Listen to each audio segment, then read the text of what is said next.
Ugh. The power. Where's Jeremy? Where are you? Are you on here?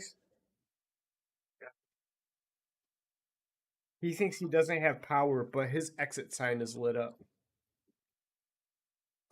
They're usually battery backup. Oh, well, that makes sense. Can you tell I don't own an exit sign? I don't know how that shit works. It's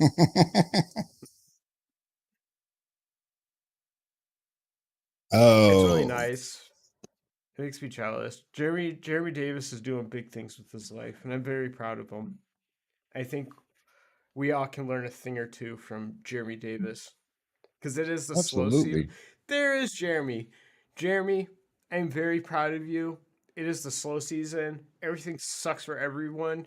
And here you managed to close in on the building of your dreams. And you're like walking through and you're showing videos of your new building. And I'm like, I can look up to something like that. That's awesome. Yeah. Yeah, the background is through OBS or through Restream. My background is through OBS, but Mine too. we can also do backgrounds. Wait, nope, I can't do. Wait, yep, nope, I don't Well, know. you can, but see, your background would be like Look, if you go here, there's we're cupcakes. We got cupcakes. Oh, so it's the background's background. How do I get rid of yeah. this? Cupcakes. Okay. Yeah, so we're backgrounds. Or stay focused on me. But Restream now has virtual backgrounds, so you can actually create a background, and Restream will like just cut you out and put a new background in. So you don't need to learn OBS and all that stuff anymore. Restream's really gotten their stuff together and figuring out how to make it an all inclusive. Now, before we used to use OBS and we used to stream directly from OBS through Restream, but Restream started adding cool features and all of a sudden it became more beneficial to restream with or to stream with Restream. And we still use our OBS because it's all set up and there's a lot we can do with it. But a lot of what we can do with our OBS, we could do with Restream. We just haven't needed to because OBS works. So we turn on OBS, then we turn on virtual camera, and that turns our OBS screen into a camera.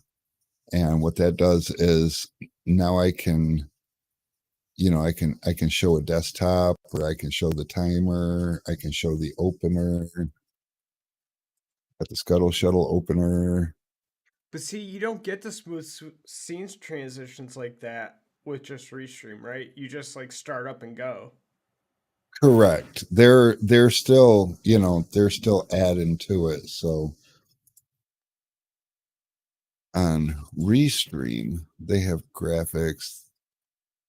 You can add in video clips. You got all the backgrounds. Like we could use this for a background, which then if we was to, well, I can't, I don't have, or we could use this as a background. So you can set your own backgrounds in here. And I'm not going to turn on the virtual background because it scares me.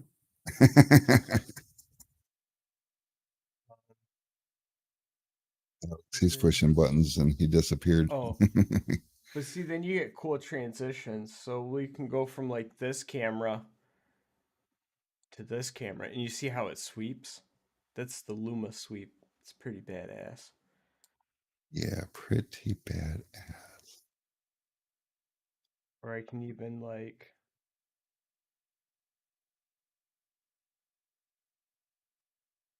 do this. Squares. Oh. So cool. But then like if you really get deep into it, there are websites that have like stuff made for OBS pre-programmed and it's like you put your stuff in there and then you change the I don't know what you call it, layers, sources. You just like add your sources and where they go, follow the instructions of like the template or whatever and I mean, there's lots of things you can do. I mean, like for instance, you can go to different apps and oh, let's see, what do I want to do? You know, it's about Christmas time, so I could just be Santa. You know, I mean, there's always that. Or if I'm feeling a bit down, you know, I could just try to put a smile on. Um, I could just straight become a comic character. You know, so there's lots of neat things that you can do, and that's not OBS. That's just a it's called Snap Camera, and it's almost like snap filters. So like if I wanted to be an island boy, I'm an island boy. You know, I mean, or we can just go back to me. So that's something that I mean there's lots of cool oh things. it says see I like the setup for text so I can see all the text on the screen. And I see we had this chat overlay is restreams, but I think Matt uses the OBS one, right? Because that's like how his channel's set up. Um on his overlay I think he uses Restream. No wait. No. Um yeah, he uses OBS because then he creates a source and overlays it on top of his camera instead of like ours. You notice how it moves the camera to the side, Yep. where if we were to, and I don't know if I can,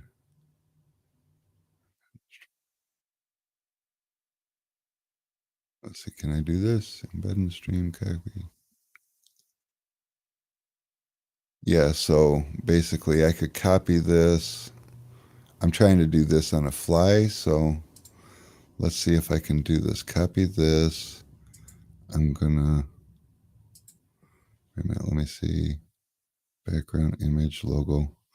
But also the neat thing about Restream for us is there's a lot of other things we don't have to use because Alex is in one office, I'm in another office, where we used to have to use a thing called NDI, and we would have to basically crisscross our videos back and forth to each other, and we would stream from one or the other's OBS, and then whoever it streamed to was in charge of the actual layout. We're doing it through Restream, we're both in charge of the layout, so he can make a change and I can unchange it. You know, so but let me see if background two. Okay, so I'm gonna add a URL. It's been a long time since I've done this, so See in this like there's a lot of cool stream overlays, but it seems like it's all geared to like gamers. So sometimes I try to like watch the promo video for whatever overlay they're advertising and I try to ignore the fact that they're like gaming and cuz like some of them will go as far as like showing like the donation amounts, who your latest donators are. Um what do you call those things? Super chats. It has like little functions for your super chats.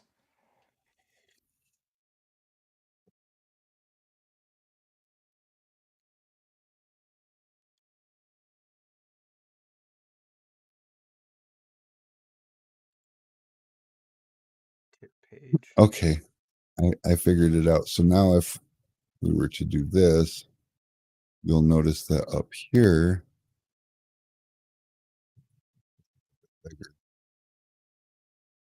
See, so it's totally doable inside of OBS. But as you can see, with me and Alex being in here simultaneously, the chat would only display over one of us. Where with OBS, or I mean with Restream, chat is on the whole side of it. So no matter how many participants we get in here, then so like for instance, how about we'll invite a guest, we'll copy this, paste this here. Now, if somebody wants to be a guest and join in, if you're on a computer, then you just have to click this link that I just posted. If you're on your phone, you're going to have to copy it and paste it into a browser, but then you can join in and it's just going to orient us in here. And each of us will have our own screen, where it's a whole lot harder to do if you're trying to stream just from OBS. It's still doable, but you just need other apps and plugins. Then OBS doesn't update, and then it says your plugin is not working, and you either need to remove it or update it. And then you got to remember how to update a plugin. Hey, look, it's Cache, and then we can turn Cache on. Not working, and you either need to remove it or update it, and then you got to remember how to update a plugin. I'm trying to learn a lot of this shit, man. You can turn Cache on. Not working, and you either need to remove it or update it, and then you got to remember how to update a plugin. I'm trying to learn a lot of this shit. I had to close the other side, man. Sorry.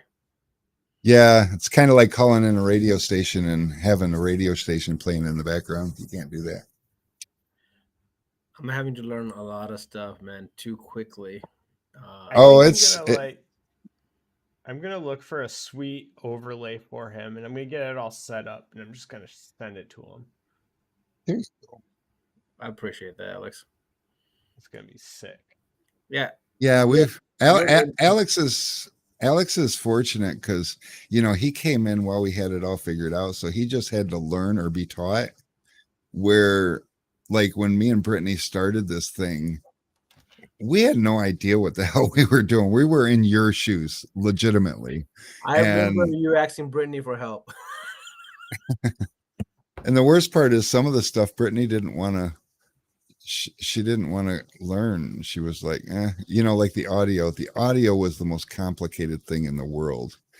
And then all of a sudden, when Restream kind of caught up with the ability to do a nice broadcast directly from Restream, it was like wonderful because all of a sudden we didn't have so many audio issues. A lot of the reason that we have our audio mixers that we do is because we had to run audio back and forth so that I could hear her, she could hear me, and you guys could hear us, and we could separate all that. Where with Restream, everybody logs into their own Restream, and then Restream delivers the audio back to you. Hey, Cash, quick question. What's your color palette? It's black, red, gray. It's black, red, white, or gray. So are you trying to keep it that black and red? Are you trying to keep that with your financial stream? With the financial, I'm trying to do more green, like green money, bro. Green money? Yeah. So like gradients, are you cool with gradients, like green to like purple? Yeah, whatever like appeals, man. I mean, I'm still running with the financial freedom name, bro, like because honestly it was just something that was just driving me since we met up at WFR. I mean, watching Rick since last year, I mean, giving away so much shit every week. It's like, dude, it's awesome to be part of this community, man. So it like I said, I just couldn't sleep over Thanksgiving. I couldn't stop thinking, so I was like, let me just come up with this concept, and like I got hella good feedback, man. So I just ran with it, and now first stream was like just off of Facebook, and I couldn't do anything on that. And yesterday, me and Kevin Rogers spent over like almost 2 hours, bro. Like, and I had my daughter helping me out. My 13-year-old was in there. She was, helping connect the wires. And one time I had 4 screens going, and it was crazy. And then we just took everything down to like 2 screens to keep things simple. And then I messed up last night. I shared a screen, and then this screen that we got right now, where you can see the comments, because I wanted to not go away from the screen to look at comments, because I didn't want to be like, hey, I'm reading the comments. Um, Right. keep it more, interactive with the people. But I like this. When I shared my screen, I didn't realize I missed the comments. And then on top of that, when I shared the screen, it opened up a new tab, and I only shared the original tab, and all I said was welcome on it. And people were like, hey, dude, we can't see it. This ain't working. And I couldn't tell that they couldn't do it. I went through like maybe 4 minutes or something of it. And eventually, one of my friends was watching it, and he's calling me, and I'm like, damn, they're calling me to vote again. We got Georgia's got elections today, so I was like, damn it, man, these damn calls are coming in even at that time. So, Yep. Yep. and then This I'm like, oh shit, I just remember, like, hey, I gotta keep up with the chats. I went back, and they're like, man, we can't see your screen. So, like I said, there's a lot of learning, so I have to use multiple screens, I guess. Are you using multiple screens, Rick? I use 2. Yes. Okay, so I got like over on this screen, I have my OBS up so that I can see what scene's on. It also has a chat display in it. So if I do look over it, I can see the chat.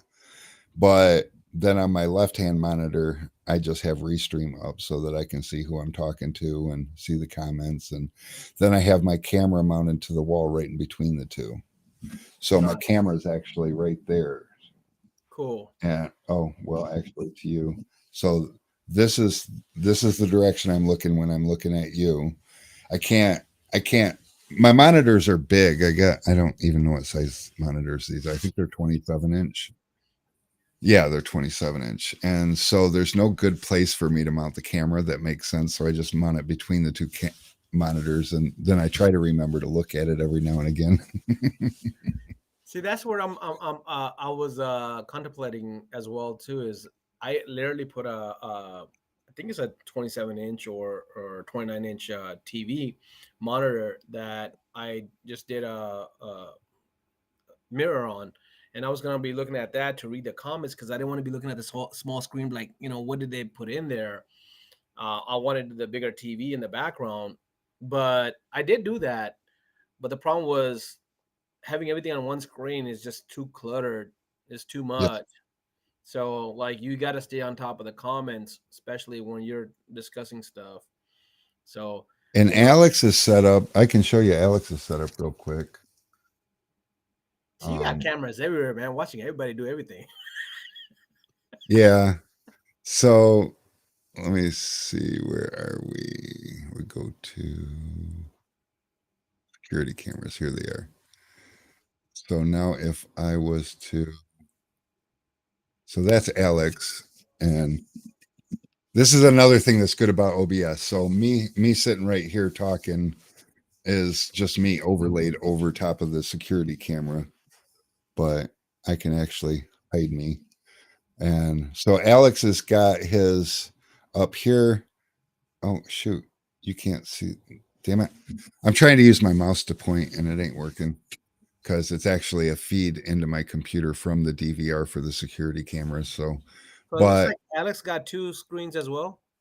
yeah, he's got two 27-inch screens, but his one on the left is actually vertical. Right.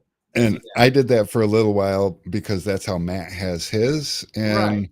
I just couldn't get down with it because there's things that we use that don't size proper, and to go full screen on a vertical, it screws everything up. And Alex, he just uses it versus me. I just couldn't get used to it. So, and I So got now so my many. question for you is, if I'm trying to stream off of Facebook, off of YouTube, and off of Twitch. Now, Restream, with those comments right there, the way you put up on the screen, it brings all 3 of those back into that one screen. With Yes. OBS, are you able to do the same thing if you put a separate screen just for the comments? Yeah, because I have Restream activated in OBS, so it gives me a chat doc.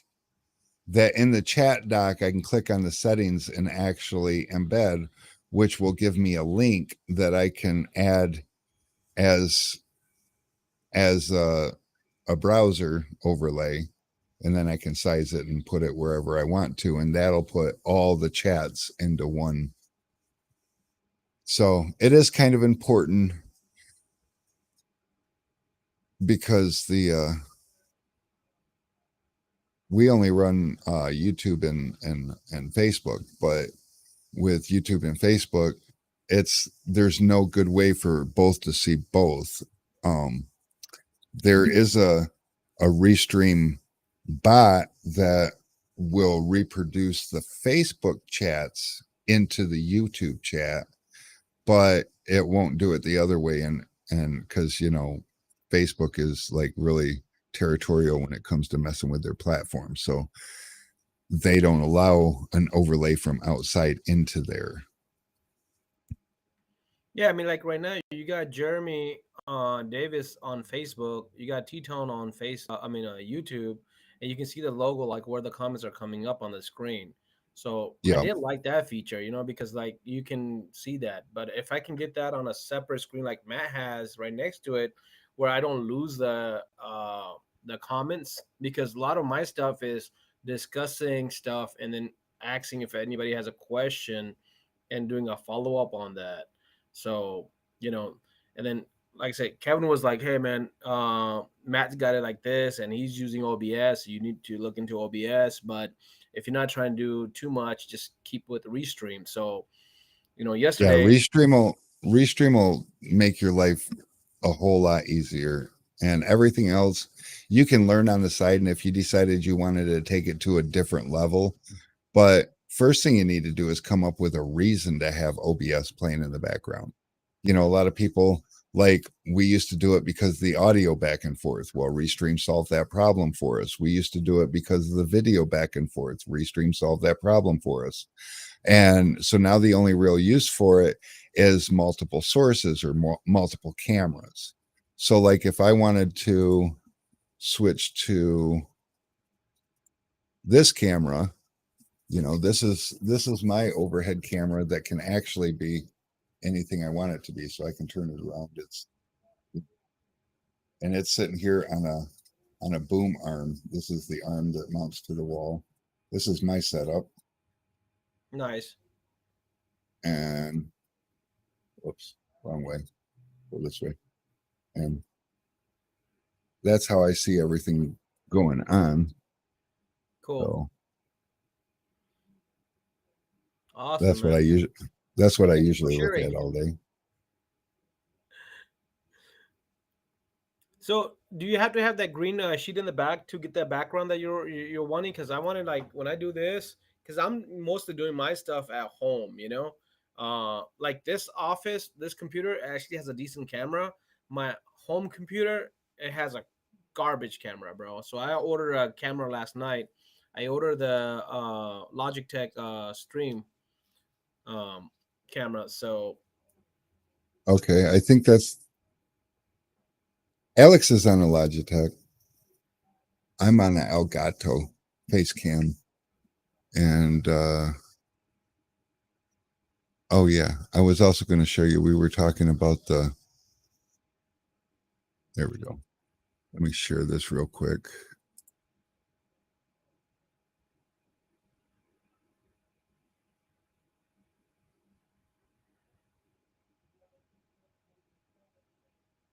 Okay, so now you can see this screen right here. See the difference in the chat on the right and the left. You got the Right. left chat. That's what everyone's seeing with the little icons, or actually still can't use my mouse to point it out. But on the left, you can see the Facebook and the YouTube. Over on the right, this is actually us on YouTube right now. And you see where all the R's are. That's the Restream bot showing the YouTube people what Facebook people are saying. And next to most of them, it says Facebook Jeremy Davis. Well, Jeremy Davis is the only one up there right now from Facebook, but so it shows who they are, but it's ugly. And like I said, Facebook doesn't allow Restream Bot to push YouTube comments onto theirs because they're real proprietary like that. So Jeremy but see Inception. that what I just did, I did that with Restream. I didn't. That had nothing to do with. UPS is here. Should we So make that him was get it also himself? Restream. What's that? So that was all Restream. Yeah. Down on the bottom on Restream, you've got a little computer looking thing with an arrow up in it. Mhm. That's to share your screen. You can pick any screen or Chrome tab or window that you have open. You can share with that. And then right next to that, you have invite a guest, which I don't know if you do as a guest, but when you're broadcasting, you'll have an invite a guest. And what that'll do is pop open a window that gives you an opportunity to copy a link that you can share. That guest can just log right in with that link. Right. That's what I did. And the other thing that they just added is add a source. So if you click that, you can add an external camera. So if you have more than one camera, so now they're working on the multiple cameras. Background music, that's another thing that was difficult that you couldn't do before. RTM source, RTMP source, and that would you could bring in things like a Zoom meeting or I know that the GoPro cameras have a RTMP output that you can use to wirelessly put those right into here. And you have video storage. So if you use your Restream storage and put anything in there, you could, so you can add all kinds of sources, presentations, local videos that are on your computer already. You can share all with that add a source thing. And that's something new that they just added. But Restream's been adding stuff to their, trying to make it more of a OBS, without using OBS. Basically trying to simplify your life. And so far, I think they've done a pretty good job. Do you have to have the higher plan to do GoPro in the restroom? No, actually you can put a GoPro in your restroom on the free plan. I don't know what you're talking about. I couldn't get GoPro to connect with Restream yesterday at all, man. That damn thing just didn't work. Kevin Rogers also had a problem, but eventually he got it. But he said that if you're using GoPro with the Restream, it sucks as the video quality if you're using it as a webcam, where you plug it into it. It does. If you're trying to use it wirelessly, and that's just in the RTMP source thing. It's just not real. It's not real good, because they try to make it low latency, so they really dumb down the quality of it really, really hard.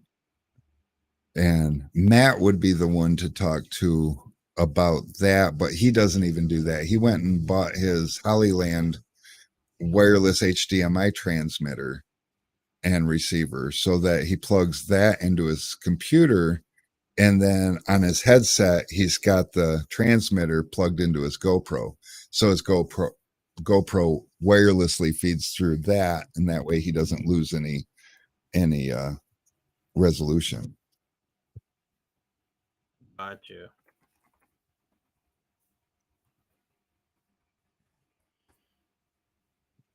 Oh, Jeremy's there now. Hey, what's up, DW? Dude, Oh, DW, your customer sent us a warranty card because they followed your instructions. they deserve a cookie.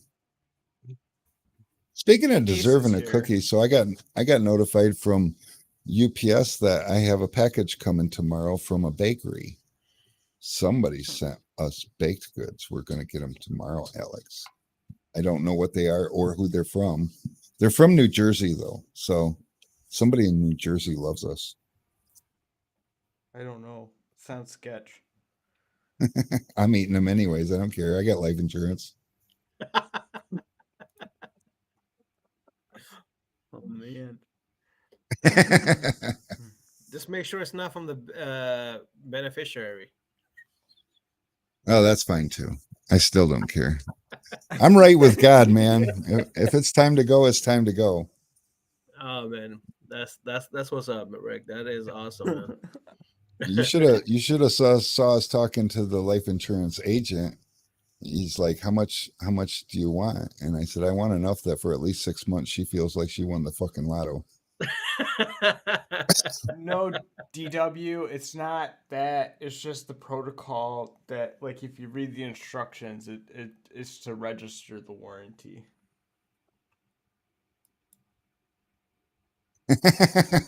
Dave's Yeah, like, they said how's this warranty thing work again? they said that you did a bad job and there's bubbles everywhere. And you Yeah, they said, scratched the can I get film. this one?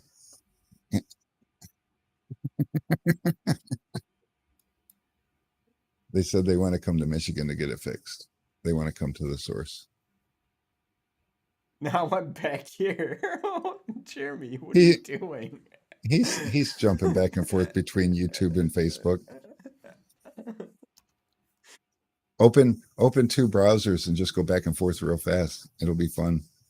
And I'm sure it will entertain you. I feel like Jeremy decorated his store and now he has nothing else to do.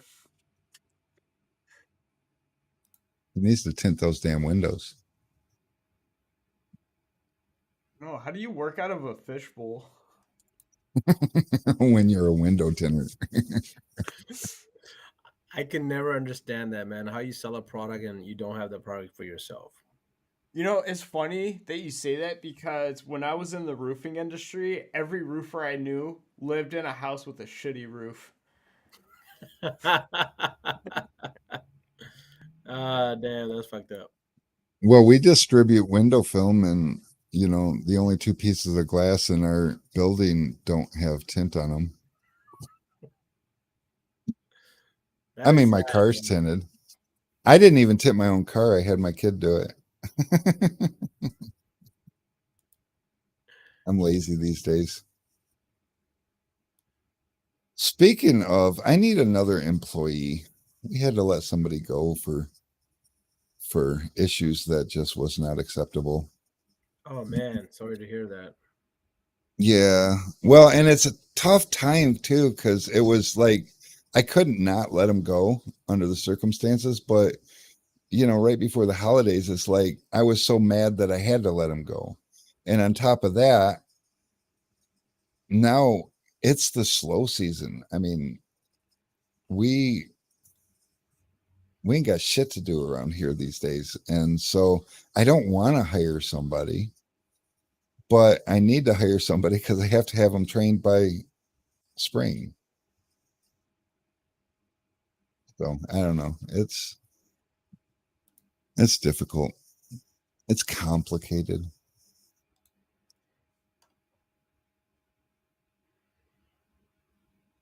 All right, before I jumped on, what was you guys' topic today, man? I'm sorry. You guys gave me a whole bunch of your time. I appreciate that. Thank you. No, you were our topic. You are our topic. We didn't have a topic. It's slow. There's nothing new happening. And I mean, so there is something new happening.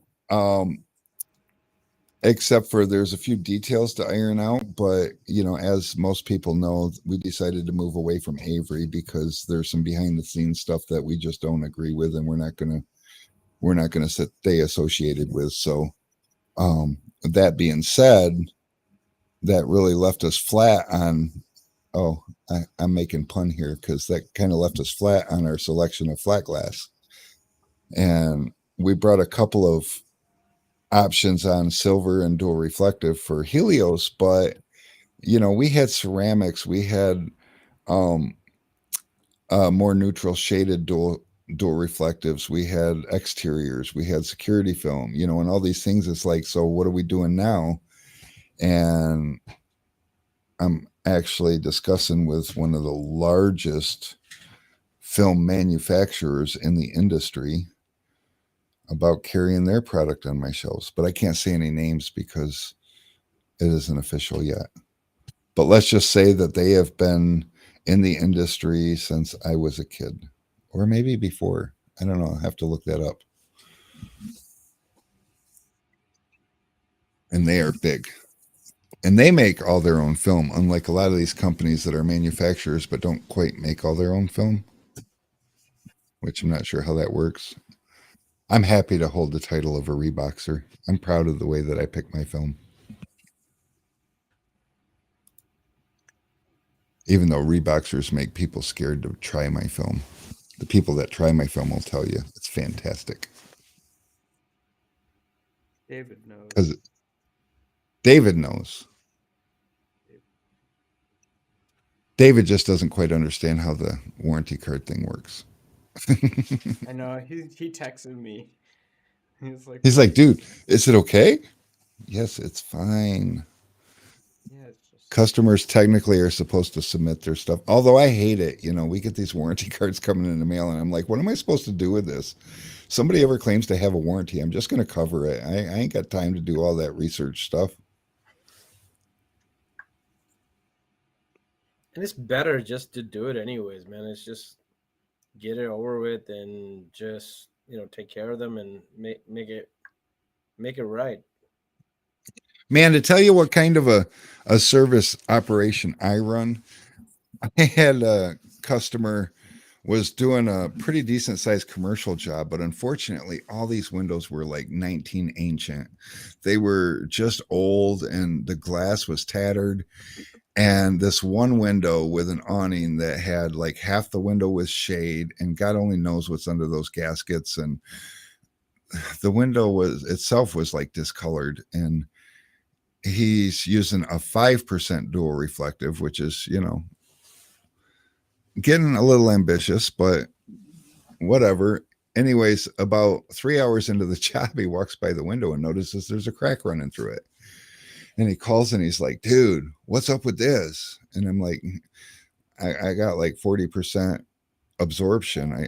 You're safe with our film, but I'm not trying to put all that on him. I'm like, just have him get it replaced and submit me an invoice. I'll cover it. And after I covered it, then I talked to him about what you should do when you run into old glass like that, and especially big glass like that. You got to have a talk with the customer about the potential risk, you know, and that way you can take some of the burden off of your own shoulders. But I wasn't going to make him bear that himself. And, you know, I mean, it's hard enough to learn your way into some of these roles. You don't want to learn that way. And that costed me almost $1,200. Damn. And he didn't even have to fill out any paperwork, because that's the other thing that makes making a warranty claim difficult is all the red tape that you got to go through to actually get it approved to get paid for it.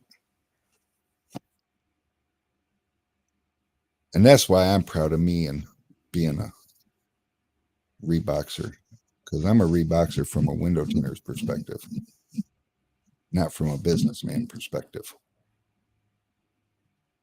Although maybe I should watch your podcast and like learn a little bit about financial freedom, because I'm keep giving my money away.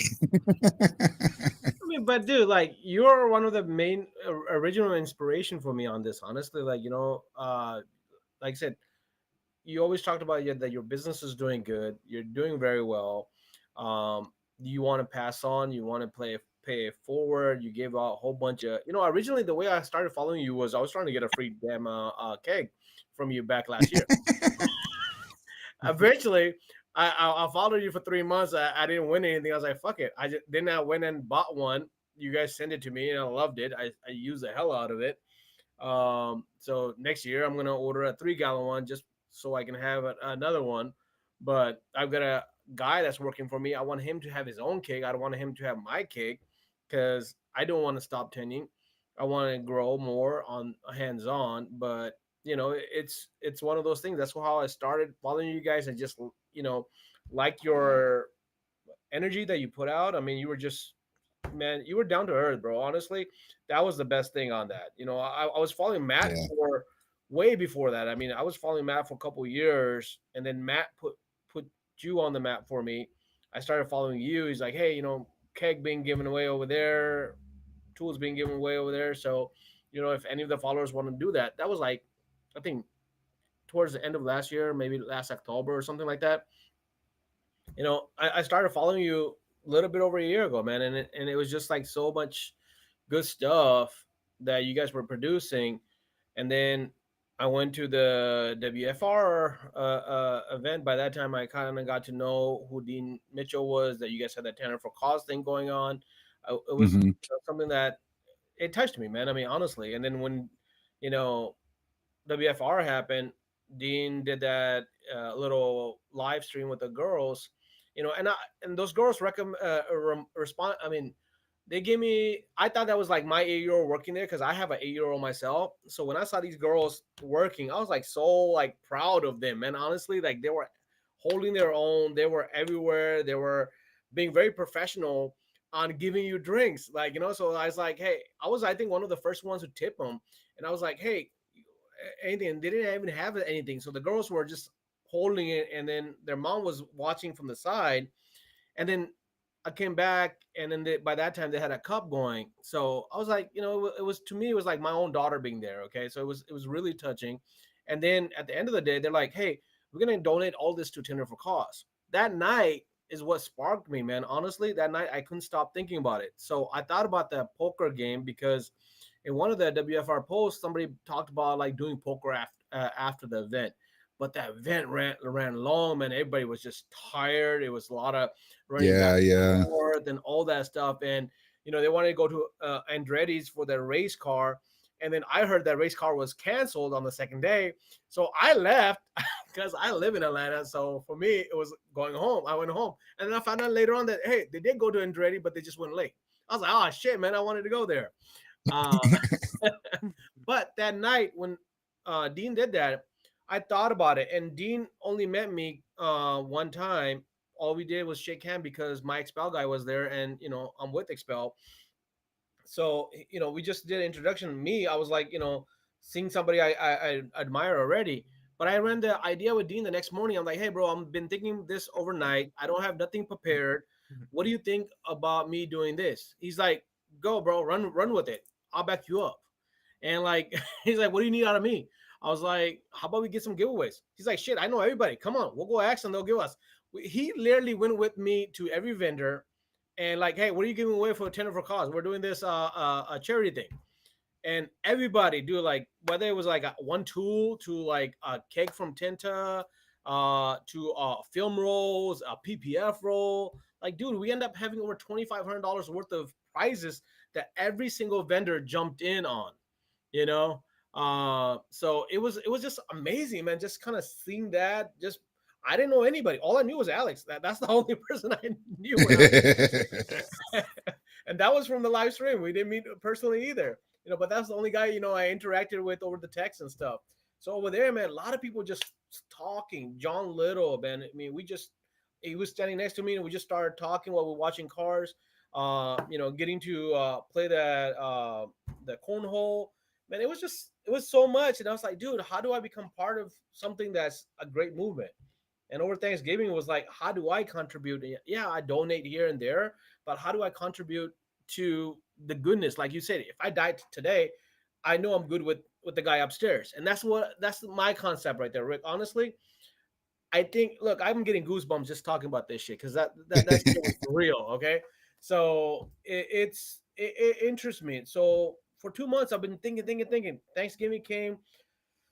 I was like, what do I do? And then like, man, nobody talks about these financial because we have a tenor for cause, but why do we have to have a tenor for cause? Because our tenors, they make great money, but they waste that money because they haven't either have the principles or the knowledge or the tools to save and build up or life insurance. And a month ago, I think I was on Shady's The Dark Truth, and they talked about teaching how to fish and leaving that with somebody.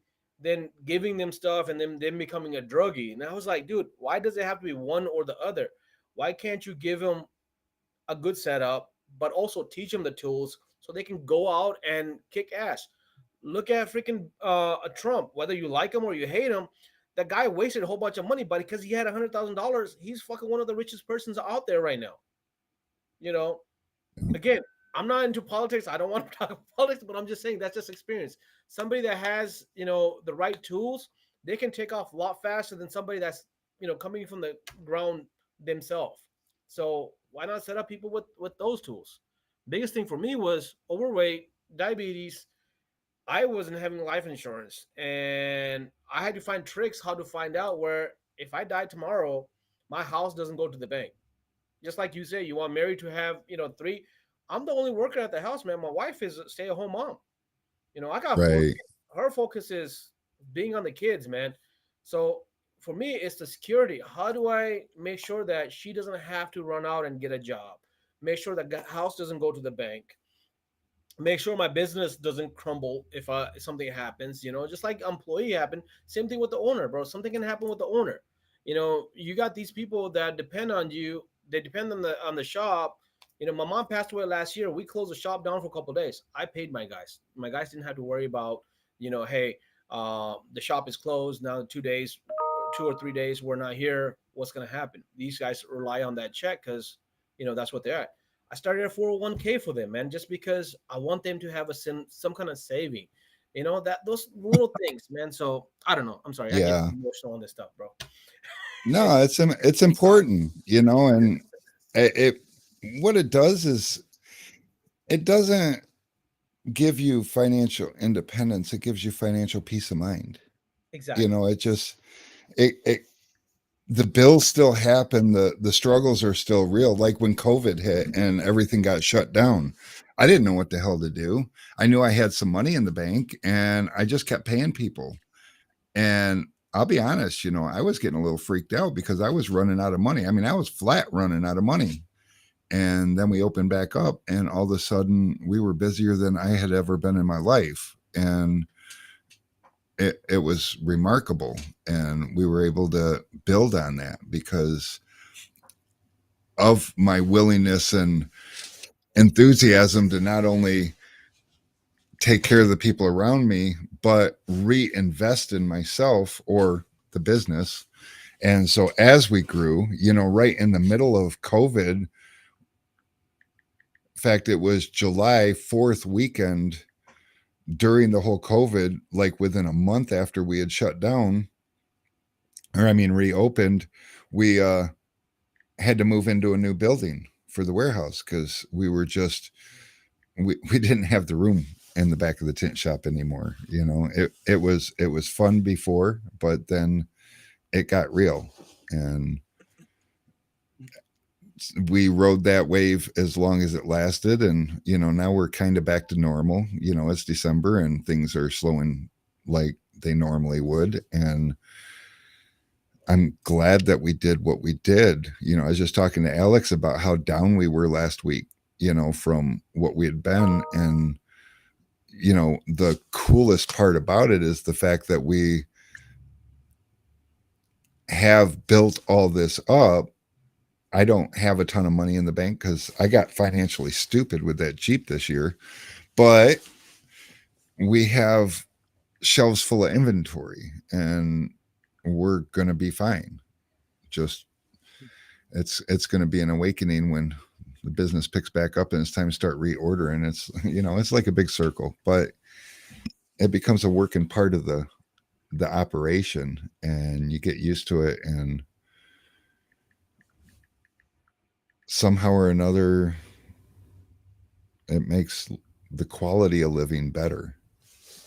Just but I think it's cool as hell what you're doing with the whole financial freedom thing, because of the fact that we're tenors. We're financially irresponsible by nature. We just are, and there's very select few, and I was never one. In 2011, when I lost my job, my budget was maxed out. I was a salary tenor. So I knew my bills were always paid. but it was difficult. And so when I started working for myself, all of a sudden applying what I knew or learned over the years to working for myself, and I did really well. And financially, I was just dumb. I'd never bought a new car in my life, but all of a sudden in 2013, I went to buy a new car. Actually, I went to buy a used car, but I walked out with two $40,000 Nissans. And that was a whole lot of new payments, and plus the insurance that comes with brand new cars, and two of them, and we're in Michigan. We got some of the highest car insurance ever anywhere. And yeah, so then one day all of a sudden something clicked and I realized that I'm doing this wrong, and I got responsible for a little while. Although like I said, I took a break from that this year with the whole Jeep thing. I don't know. I still think it was kind of a midlife crisis type thing. Just wasn't a sports car. Well, look, if you work hard, man, you deserve to have some fun with it as well too. If you can afford it and you have that peace of mind financially to do it, Rick, who's stopping you to do it? The problem is a lot of our guys are not financially secure or aware of how to take care of it. I mentioned this on my one of my streams is that uh, I've been interested in doing window tinting for years. I started off with doing stickers back in the 90s because one of my classmates had a job that he did stickers, and my cousin, I remember in 95, got a brand new Chevy van, and he wanted to his shop name and stuff because he was going to go to a dub show back in Uh-huh. the day, man. I mean, I don't know if anybody even remember what Dub magazine was huge, Lowrider was big, and he was going to go to that show, and he wanted to have his name and a little logo. And the reason I got involved was it because I was really techy. I'm not asking you guys for the tech question. I used to be the tech guy. I actually worked for HP for 2 years, man, believe it or not, back in like 97, 98. Um, so what happened was the guy he got to do his the stickers, he didn't know how to convert the Civic. He wanted a hatchback Civic as his car on the van. And I was like, dude, I can do that very easily. I can bitmap that damn thing, and I can take it from a picture and make it into a transfer over to where he can do it on the sticker, where it's just an outline of it, and it still come out pretty good. A guy was like, okay, yeah, you want to get with me? I was like, okay. We got together. While I was at his place, I see these stickers, how they're making these stickers. They're using a plotter. They're taking this thing out, they're reading it out, and then they're putting it on. And I'm like, dude, that just seems so soothing. It just seems so like something I want to do. Detail, OCD shit. So like it was right in my field, and I was like, bro, can I get a hands on? He's like, yeah, man, help me out. So we did my cousin's van together, and he's like, dude, you're natural at it. I was like, you want to play with more shit? I was like, yeah, let's. And so he had another project he had to finish that night. He was a friend, so we just stayed over and we kicked it, and we did that. Cut back into when I moved to Atlanta, 2007.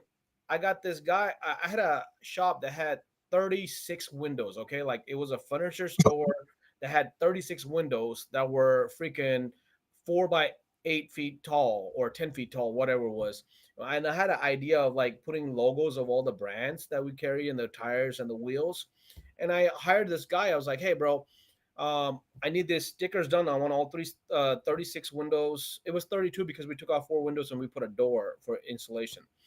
I was like, hey, I want 32 brands of tires and wheels on there: BF Goodrich, Michelin, Goodyear, blah, blah, blah. So Uh-huh. I was like, here's the job, do it. This guy gave me a runaround for 2.5 months. I finally went to his location. You see my office? Like, this is my back office, okay? His whole shop was as big as my table is, and you had to go like this to kind of go through with his little table and thing. And he had a small little plotter, and all he was using was some 20-inch or 24-inch rolls that he was cutting that stuff from. And I'm like, bro, I need this shit done, bro. Come on, I gotta run this shop. Oh, I'll get it done 2 weeks. 2 weeks go by, nothing happens. Another 2 week go by, nothing happened. I go back to his shop. I'm like, dude, let me help you out. I know this shit, blah, blah, blah. Guess what? He didn't even start on my shit. And then he wanted more job. He wanted me to do like 1 foot stickers for like the windows. And what happened at that time? My business mind started kicking in. I started looking around. Oh, I see the company he's getting his supplies from. The product that he has. I was like, okay, whatever. Next day, I call up the company. I'm like, hey, I got a tire and wheel shop. It's a custom shop, but I want to think about doing signs. It's like, yeah, man. It was like, 10 miles down the street. They're like, come on down. I met with the guy. He sold me a little plotter. I still have it. Actually, I'm gonna auction off that plot. Auction off that. Well, I'm gonna give that plotter away. Not even auction off. That thing is old. You need to get a software, but it works good. Um, but anyways, I got that. I did my windows, and then we had to do our outside sign, a big sign. And I was like, shit, let me play with it. Rick, I did with a 24-inch roll. I did a sign that was 6 feet by, I think it was like 6 feet by 36 feet. So I had these the covers, the outside signs. They're clear Yeah. sheets. So I found a wholesale that was able to do a big sign, but they put it in two pieces for me. They built it for me. They sent it to me. I did all the vinyl stuff myself. I did a huge sign that came out freaking nice. And guess what? At that time, my colors was red and blue, bro. I still have the red and blue in the shop somewhere from that vinyl that was left over from freaking 15 years ago. But we did that, and then I was like, let me do a window tinting. 2008 comes around. I ordered this 25 DVD learning thing that I spent like, I think, 800 or $1,200 for. I went through one and a Stan half. Foster? Huh? Was that Stan Foster? I have no idea who it was, but it was a DVD collection. It was boring. It was like, dude, I didn't connect. It was boring. I went through one and a half of it. I was forcing myself to sit down, and I was like, fuck it.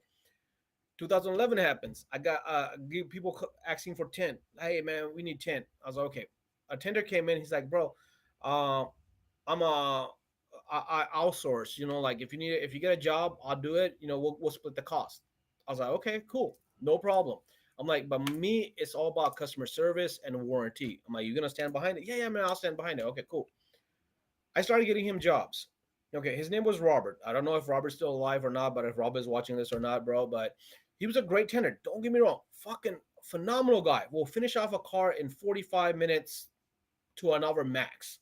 Like, come in, boom, boom, knock it out. But as soon as Robert did 2 or 3 cars in a consistent way, I couldn't get a hold of Robert for a week. Guess why? Because now he had money and he wanted to go Yep. burn that money. Yep. And I was like, fuck that. Let go of tinting altogether. I didn't learn at that time. I wasn't interested in learning and stuff. And then I did a wholesale division, sold my wholesale, saved up a whole bunch of money, bought out my retail guy, and I came in, rebranded my whole Top Tire service. Guess when? 2019, end of 2019. I spent shitload of money, redo the whole branding, new floors, like equipment, blah blah blah, and 3 months later, officially we got COVID. But I had savings planned out. By that time, I've done some financial stuff. I had set up stuff. So we closed in 2020. We closed 3 different times, and we closed for 3 weeks one time, 2.5 weeks one time, and I think another 2 weeks one time. All my guys got paid for the whole time they were out. I did not get any government help because those government helps at that times were open contracts. That mean they can change anything and add anything to it. I don't like that shit. You tell me what that shit is gonna be, I'll sign it. If you're not gonna tell me that there's conditions that needs to be met and they're not outlined up front, I'm not signing that shit, bro. That's one of the things I learned hard way. So, anyways, that happens. That gave us time to sit at home. I signed on an online course on tinting. I was like, hey, let's do that because I was playing with the wrapping a few years before that on my own car, and at one of the Avery. So I went to Avery's class when COVID was happening. Avery was still offering their class over here at Miller Decals up in Kennesaw. I don't know if you know them or not, but I met a tinner. He came to learn rap, and he's like, bro, I go through 3-5 cars a day. This is cool. This is a larger ticket, but how many people are going to come in and wrap their whole car? How many people are going to spend $5,000 or $4,000? I can do $300 tints all day. I'll do 3 to 5 of them a day. He's like, that's, business mind, money. That's quicker money, more customers. Everybody needs tent. Not everybody needs wrap. I was like, bro, you're onto something. So got to that. That really sparked me. Got into the tinting part, and started with in the back of the shop. I set up a little space for myself. Let me play with it. First car I worked with was one of the worst cars that I found out later on is to start on with, was a Crown Vic. Yeah. Well, we're up here in the Motor City, so I mean, I've literally done thousands of those cars. I can do them blindfolded, but yeah, that's not a good learner car. Bro, it took me 3 days to tent that car. I'll be honest about it. I ain't gonna sugarcoat it. It looked horrible. My guy he got free tent. It was one of my workers, and he's got a whole bunch of cars. So like for him, it was nothing. It's like, hey, you want to play with it? Sure. I got a couple other cars. And he buys all these toy cars, like old cars, the whole fix up. He liked doing fixing up cars. So he's like, he had a Crown Vic at that time, and I'm like, hey, bro, you want to use your Civic for a little bit and park that in the garage, and I'll give you a free tent. And he's like, yeah, go ahead, play with it. So played with it, and it had a couple, still had little fingers in it, very small, but to him it was fun. He's like, shit, I can see through it. It's all good, Cash. Don't worry about it. I was like, no, man, that's not perfection. That's not good. So he's like, what do you want to do? I was like, let me swap the car out. Let me get your Civic. I need to keep practicing. I need Obviously, to keep practicing. That's exactly what it was. It was his Crown Vic. Then I went to his Civic hatchback. I did that, and then I did my Sienna minivan for my wife. I was like, hey, let me throw some side windows on there, and I was like, off that. I did those perfectly. That tin is still on my wife's window. It's the Lexan carbon film on it. That's still on there. And okay. And I was like, bro, whatever. And after that, I tried out a few other films, getting better. And I worked at a Bentley. I worked on a Bentley that was a coupe. That was really hard for me as a big guy. And at that time, my father-in-law just had come over to visit us, and he's like, dude, what the hell are you doing? You're almost about to hit your 40s. You're a fat ass dude. How are you gonna get out of these two-door cars and stuff? And you're struggling. And why are you doing that? Why don't you sit up in the front, and you got guys to do work? Why don't you do that? I'm like, dude, I want to do it hands-on. So that guy stuck to me, man. He motivated me even more to learn this shit more. So next time I did a really tight car that came out perfect, that customer gave me a really good review on and stuff. I sent him the pictures. I was like, hey, he was back in Cali. I was like, here you go. This fat ass got out of this car without any problem, all by himself. So how long did it take you to put tin on the Palisade? Oh, Palisade. I did that like the second or third day I got it, man. But it took me 3.5 hours on that. No, actually, it took me 5 hours because I had to remove the door panels. I ended up doing the bottom loading on that one. I removed the door panels, and so it took me about 5 hours with removing the door panels. And I am very afraid to open door panels, but I did recently. I did what was it? 5 Series M5 Performance. A friend of mine, he brought out. He wanted the XR Plus on it, and we removed his door panels, and that was a little learning experience as well, because I was so afraid of handling the BMW. It was a brand new car. He had less than 200 miles on that damn thing, and he decided to sit there and watch me do it. Oh, geez. And he's a friend, and he's got a brand new car. How am I gonna tell this guy, like, no, man, go in the front? And because he was a friend, I was like, oh shit. So no, you tell him like this. You just tell him flat out, look, man, if you're watching and I break something, I can't make you not know I broke it. Well, that's what happened. That's literally what happened. So what happened was, I did all his windows. I did the driver door. We did the back window. I hit the back window first, because to me that's the hardest one to do because of my size and stuff. So I like to knock that out first. I prepped everything else up, but I knocked that one out. Then I knocked out his back windows. The driver door got knocked on. Pull the panel, put it back on, no problem. We come to the passenger side. When it was hot. This was maybe a couple months ago, and Atlanta was really hot, and I had just got my little AC thing, but we didn't have any insulation for it. So the BMW is so fucked up. This is a 2022 BMW. I think it's a M5 or something. Their seal will sit on the damn thing either way. Okay, so I'm done with the car. I'm trying to put the seal back on. I put it backwards. It goes on. Half the door cover is going on there without a problem. It's just not sitting down all the way. And I'm struggling. And then I go, I pop one of his clips. And he's sitting right there, like watching me, like, hey, you okay? I was like, yeah, bro, I broke one of your clips, but I have replacements. I thought ahead. But anyways, we end up breaking 4 clips. We spent, both him and me spent an hour and a half on it. And then he's like, bro, why don't you just open up the driver door and see what we're doing wrong? And I was like, dude, I don't want to open up that door because I can't get this one on, and I don't want to have 2 doors that I can't put back on. So eventually I was like, fuck it, let's open it up. We open it up. We put it on like nothing. Like, what the hell? It goes on perfectly. This one is not going on. We eventually, I'm like, let me redo everything. And Marco had a step on that BMW on removing the panel, but he didn't have a step on putting it back on. And my guy's like, I thought you said this is a film trimmer. This is like one of the main guys. Where's the one part on it? I was like, bro, that's where we're fucking up on.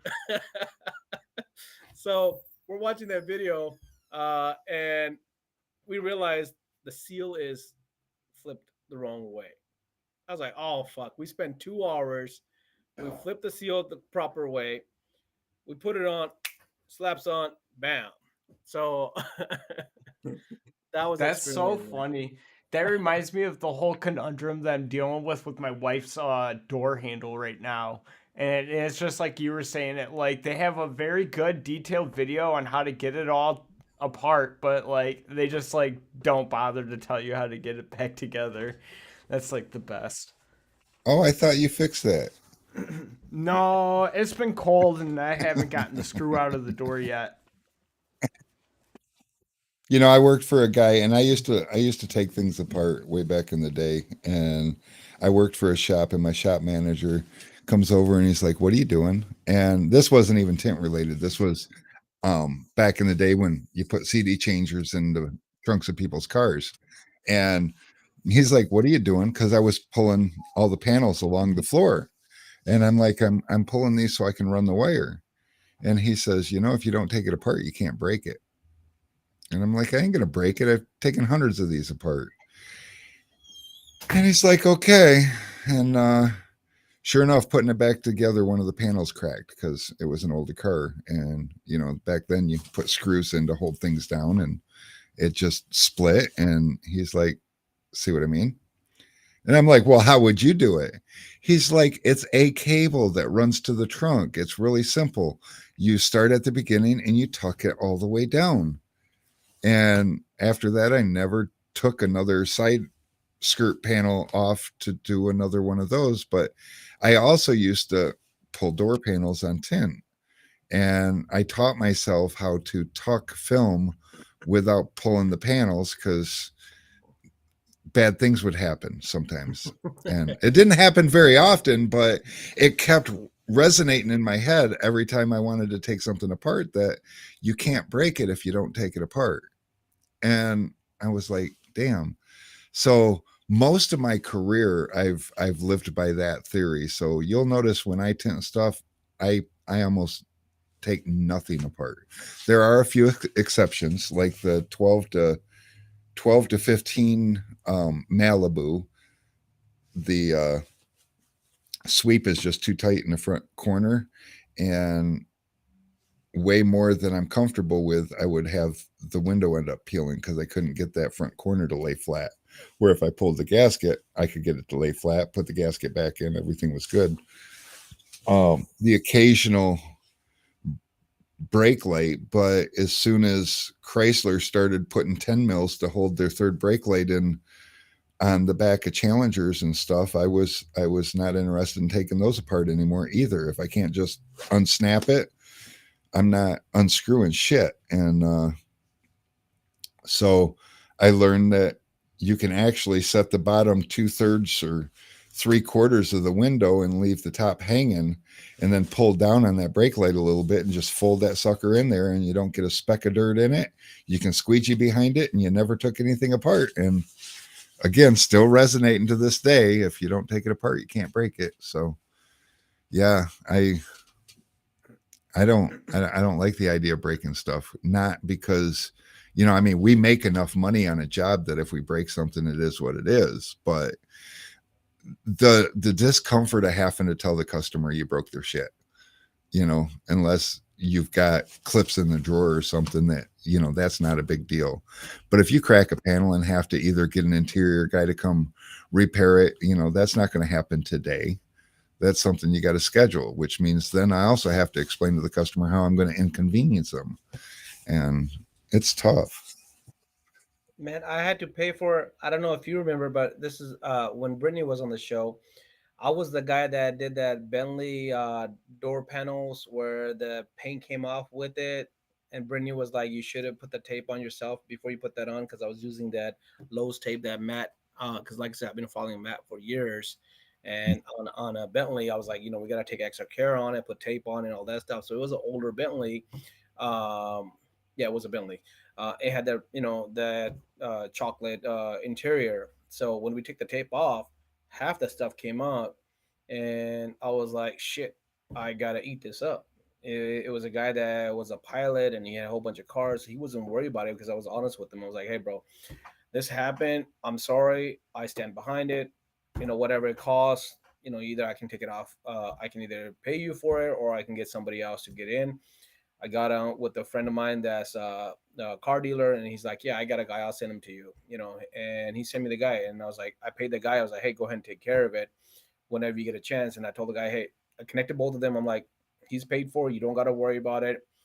He's going to take care of it. Well, eventually, when the guy came out to look at and inspect that car, he's like, oh, this car's been painted. That's why that came out, because it's already been touched up by somebody. Yeah, and he's like, here's the two different colors between the door and the back door. And he's like, this is how you can tell it. So whoever sold him the car, and it was painted, that's why it came out so much easier. And I was like, I went on Matt's, bro, what's going on? I was freaking out. I was like, bro, I just followed this thing. I seen you do it hundreds of times. And Matt's like, Matt didn't want to answer. Matt was like, Matt's like, oh shit. Exactly. Matt didn't want to answer, bro. So like, I got it handled, and I was like, hey, I got it handled, blah blah blah. And then Matt was like, oh, you're the guy. I was like, yeah, because I was on one of his live stream. I was like, yeah, this happened. So, but yeah, Brittany was like, hey, do that. And I use the same trick that Brittany told me last year on it, is that every time I put the tape on, I'll put it on me. I'm teaching a new guy, and I'm teaching him the same thing, that hey, put that tape on yourself and then put it on. It's a sticky tape, but this way you're not having that happen. And knock on wood, has not happened. But a lot of mistakes, you learn from your mistakes. Same thing what I'm trying to do on the credit side is, a lot of those stuff that I'm teaching is literally what I made mistakes on myself, and then I figure out how to improve that. My backstory on that, I've told a couple of times, is, bro, 2009 I think was when the second iPhone came out. That was $660 to go buy for cash. My credit was so screwed up that I went to Best Buy to go buy it, and they wanted $880, and I couldn't get the concept. Why the hell they want $880 for a phone that costs $660? Why they want extra $220? And the Best Buy guy didn't know why they wanted extra $220. He's like, it's based on your credit, bro. And he called up his supervisor. Supervisor actually ended up calling AT&T, I think at that time was, and they're like, yeah, his credit says this, so that we need to have 220 in case he don't pay his bill. So, and I found that out the hard way, that hey, if you fuck up your credit, you're worse than even cash. In the beginning, and nowadays, it even affects your car insurance. Lots of things are impacted by your credit, and the credit game is not an easy one.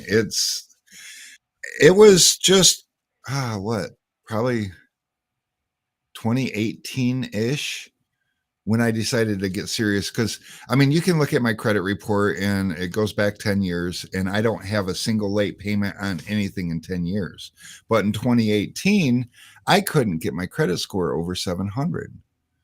And there's factors in there that don't make sense. Like if you use your credit and you rely on your credit, that hurts you, and it hurts you a lot.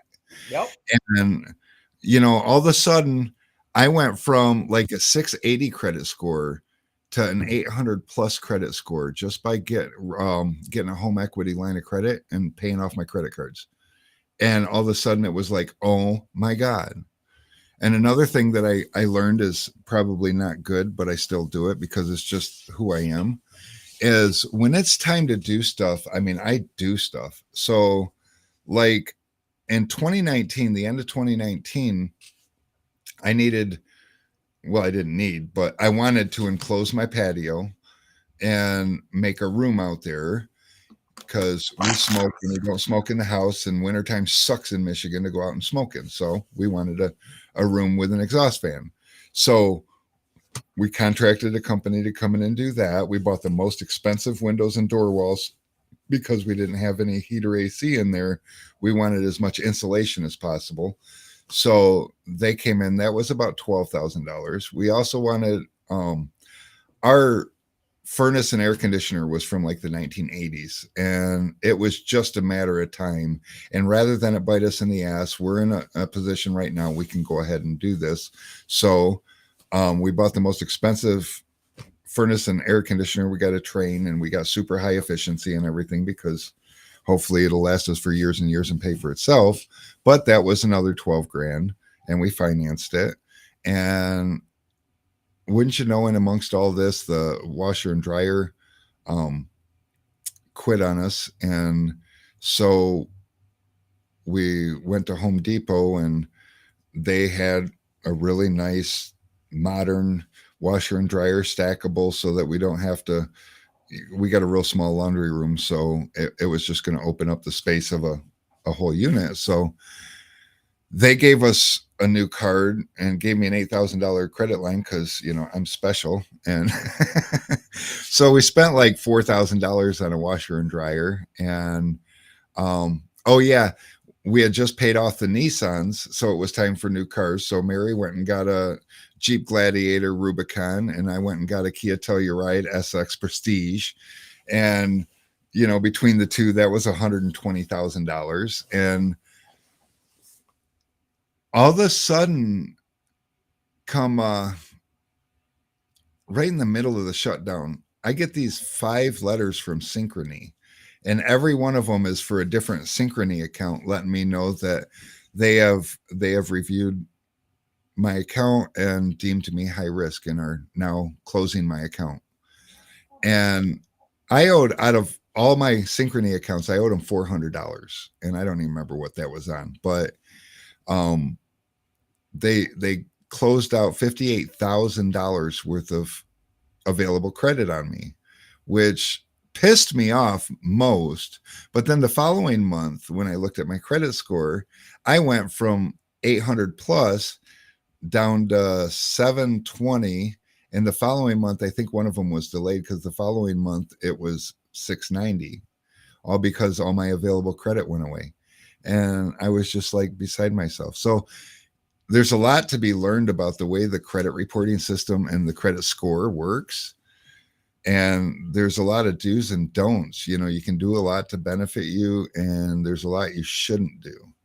Like right now, I run about 20% usage on my credit, which is low for a lot of people, but it's high for your credit score. Right now, I'm about 750 when I looked. But again, I have perfect credit. Never missed a payment, never late on a payment. It's just these little things that they penalize you for. And of course, now we're in the slow season. Can you Yeah, no. Oh, here it comes. Oh shit! 828. Look at you go. so, Yeah, shut up. You want to share 2%. some of that? Yeah, anything under 5%, you're golden. And that's where I was for the longest time. But I'm telling you, man, this Jeep thing, I mean, I was running about 3% credit usage when they took away all that credit. And obviously 3% turns into 30% pretty quick. And now I've built up, and every time, every 6 months, pay attention to who you ask. Don't ask too often, but every 6 months, ask for credit increases, because every time you get a credit increase, you bring that percentage down. And it's important. Just this Rick, month, you didn't watch my shows, did you? No. Because you're hitting every single point I just mentioned, like on my show yesterday. I was so pissed off the other day too. Oh, was your show yesterday? Yeah. Fuck, I didn't even know your show was yesterday. I might have watched it. I sent you a link, but I know you got a lot of things going on. But dude, that's yesterday we were doing a spreadsheet. So one of the things I mentioned on that same thing is what you just said. Everything you just said is like the things I touched up on, but it is 100% accurate, and you can testify. I mean, you've been through it yourself, and not only getting credit, how much credit you use. One of the things that you got to realize is the banks will give money to people that don't want it, and will not give money to the people that do want it or want to use it.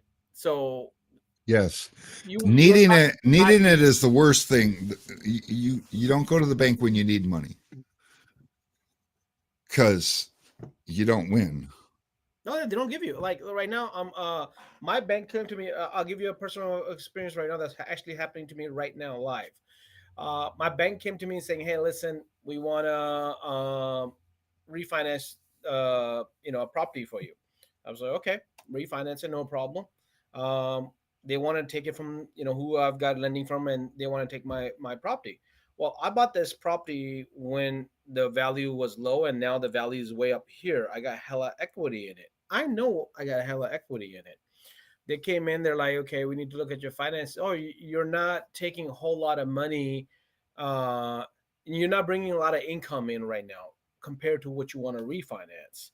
I was like, first of all, I didn't come to you. You came to me. Second of all, that property has fucking as much as it needs, that much in equity. Why do I need to, even my CPA was like, why do I even need to present anything to you? I'm like, I did you a favor by filling out that financial. If you want to refinance it, refinance it. If you don't want to refinance it, don't refinance it. And Right. and 11 years ago, I was in the opposite. I was running. I literally paid. I had to get out of a spot that I literally paid $2,500 a month, Rick, for 14 months. $2,500 extra for not to be kicked out of my property that I was in, because the people that we financed through, they had a portfolio and they faulted on their portfolio, and we were one of 13 properties that were in that portfolio, and the bank didn't give a damn that our payments were on time. All they care was that the portfolio had a judgment on it. You either close your loan up or you get the fuck out. And I did SBA loans, I did banking, and everybody turned the hell out of me because like me and my brothers were all working at the same spot. They're like, okay, everything looks good except you all got income coming from one single source. Oh, we can't have that. I lost $2,500 a month for 14 months. I paid SBA loan $11,000 to one person, $13,000 to another person. And my current bank, the PNC, was the bank that actually had a foreclosure on. I even went to them knocking on their door, please, please, help me out. And they gave me this. So, you know, it's a lot of those hard lessons. So this time when they came like, hey, we want to refinance you, go ahead. Well, we want extra stuff. I was like, fuck no. What do you need it for? There's equity in there. Yeah. Plus I've got a good bank balance sitting in the account that you're trying to finance for. I've got a year worth of payments in there.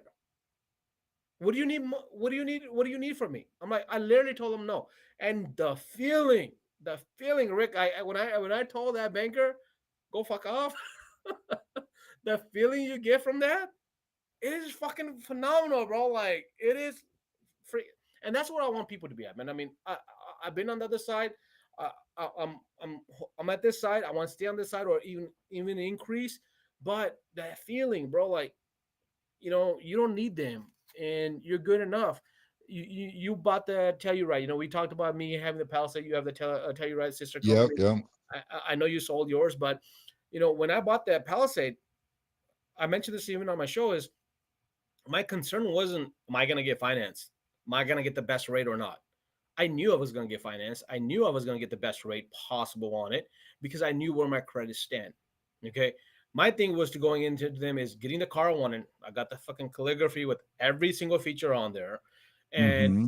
I want it at a price that I want. I don't like paying over MSRP. I'm one of those guys. I will freaking wait. I literally waited 8 months for that calligraphy to come to MSRP price or lower, because in Atlanta it was being sold for $12,000 more than what MSRP was.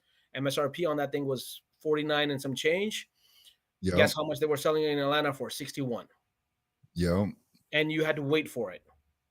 That And was the same. That was the same thing here, and um, the guy that sold me mine was the second Kia dealership, and I, and this goes back to, if you want it or need it, that harms you, because I was irritated with the first Kia dealership. The guy was a douchebag, and I just I thought I was just going to go order it straight from Kia. Screw these dealerships. And Kia sent my information over to this other dealership. So this guy reaches out to me, and I told him the story about what had happened. I told him what I wanted to order. I told him the runaround that I got. And um, he tried to push me into coming down, giving him a deposit and ordering one. And I'm like, yeah, no, I mean, I thought I was just going to buy direct from Kia. I'm not really interested in going through a dealership. He reached back out to me a couple of days later and he said, I just ordered this. And he laid it all out. And it was exactly, just like you said, the prestige package, SX, black copper, special color, the whole 9 yards, everything exactly the way that I wanted it. And he's like, now I can tell you, I still need $1,000 deposit, but if you want to put a deposit, it's yours and it's going to come in 3 weeks. I'm like, oh shit. So now he got my attention, and I went down there, and when it came in and I went to fill out the papers and everything, he comes out of the finance office, and this was the best feeling of my lifetime. He's like, dude, your credit score is better than perfect. You're showing 860. I'm like, how am I showing 860? I thought it only went up to 850. He's like, well, they do different in automotive, but it like, he's like, what kind of financing do you want? I'm like, I want rebates, and I ended up paying $1,000 less than MSRP, and I had no money down, and I walked out of there with the terms that I wanted, all because my credit was in order, and my whole life I couldn't put that together until 2018, when I finally gave a shit.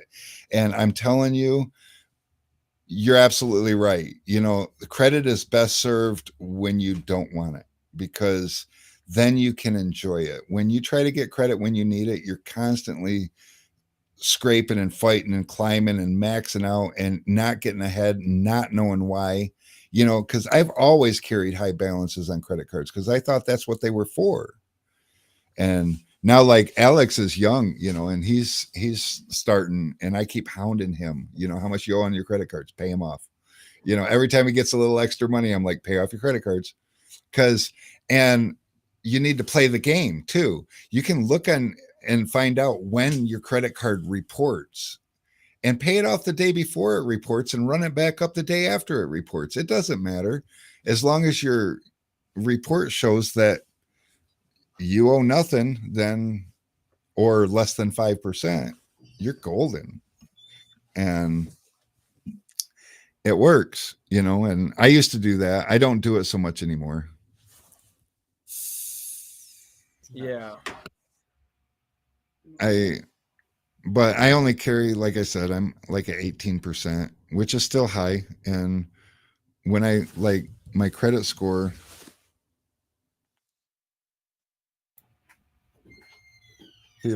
that's me. Yeah. And it says the very first thing, proportionate of balance to credit limit is too high on revolving accounts.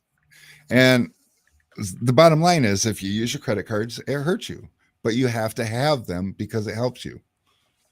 It's a what do they call it? Oxymoron. Yep. But when you learn that, then things like buying a house and getting a low down payment, or buying a car and not making a down payment, become really easy to do. And picking and choosing what you want.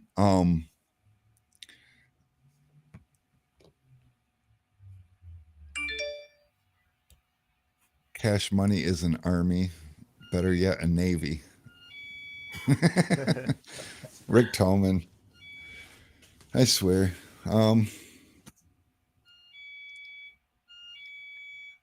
Rick Thomas is out of the country right now. From what I was looking at his post the other day, he just had a birthday. Happy birthday, Rick!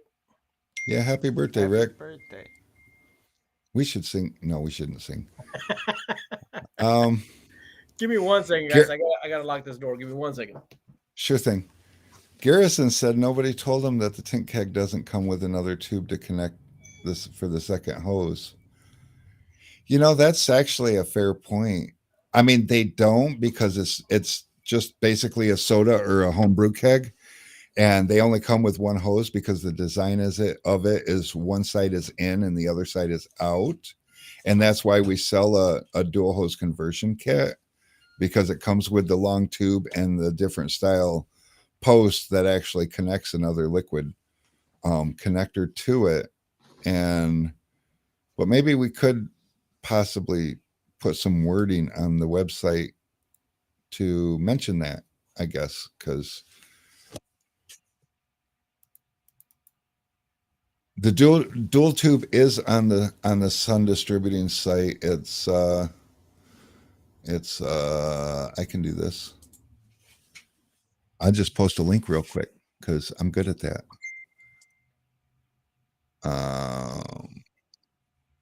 Yeah, no. Or if you go to the site and then, I mean, I got the world's greatest search bar. If you just type dual, it should pop right up before you even hit enter or anything. But just in case it's going to be a little wacky, I'll post you a link. We have them for the 5 and the 3 gallons. So copy link address, paste, send. But there's the link for the actual product page instead of making you jump through hoops. Oh, that's another thing that bothers me about other companies I see, and I've actually started falling into the trap. But people ask, "Hey, does anybody know where I can get this or get that?" And I'll see somebody like a higher up in a company just post their blah blah blah.com, and then that makes the person have to go search the site looking for it, where, like, I mean, I don't know. I try to go to the site and copy the actual product link and then paste that in as my comment so that, you can, I mean, because if you're looking for something specific, I'm not going to force you to go look throughout my whole site, although I would appreciate it if you did. I'm not going to try to trick you into it.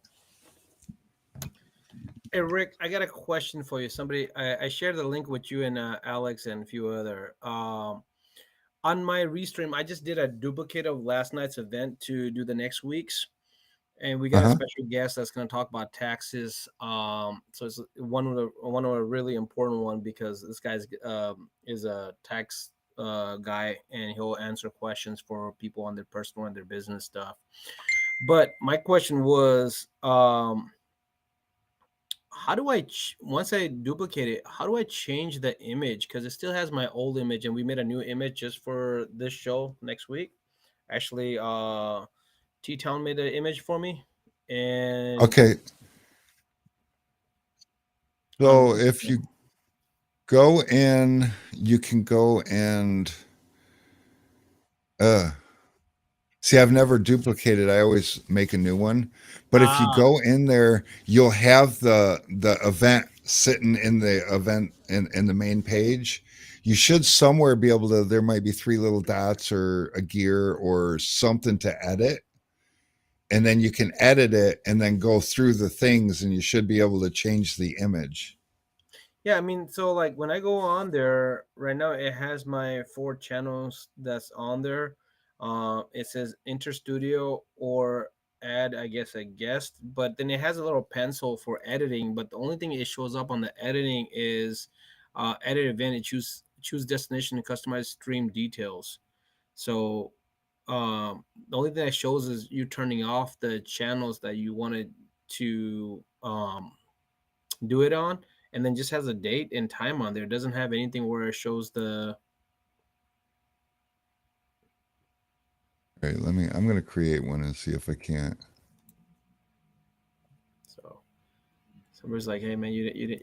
T-Town was hurt because he's like, man, I did this image for you. Where's the image? You still got the old one. We got the special guest coming in. Sorry, T-Town, I know you're watching, bro. You got to go into the studio. Okay, I'm in the studio. Okay, hold on. I'm making one so I can figure it out with you. Alex looks like he's bored out of his mind right now. I'm trying to like. I wanted to see if there was like people looking for design requests like on Facebook. I just signed up for a Fiverr account.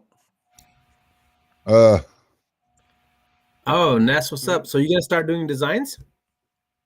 Yeah. Oh, that's what's up.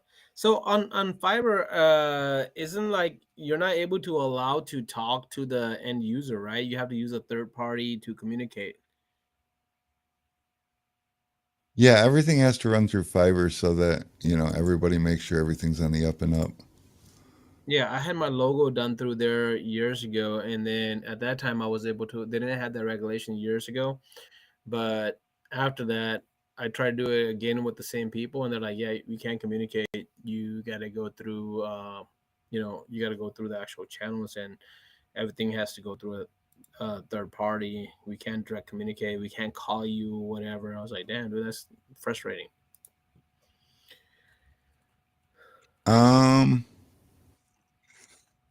So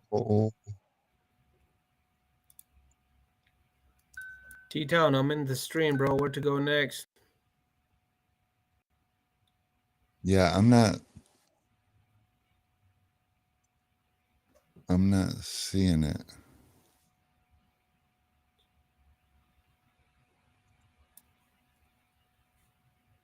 What do you mean launch it? Go live with it? If I go live with it, then it's gonna mess up. No, you can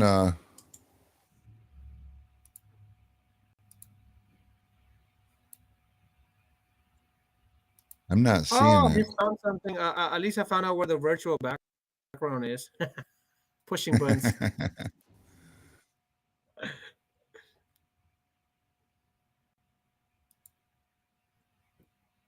Yeah, I'm not seeing where to change it. Yeah, see that's what I may have to recreate the damn event. I think so. Because I'm not seeing it. Oh, wait a minute. On the left, edit event. Hold on. Nope, that's just the channels. Choose destinations and customize stream details. Yeah, I mean, when you go edit event, it just give you that same thing, and then same thing if you go click on the channels on the top of the thing, it brings you to the same screen. It doesn't bring you to where the image is shared. Yep, Okay. no, it doesn't. T-Town is texting me. Going to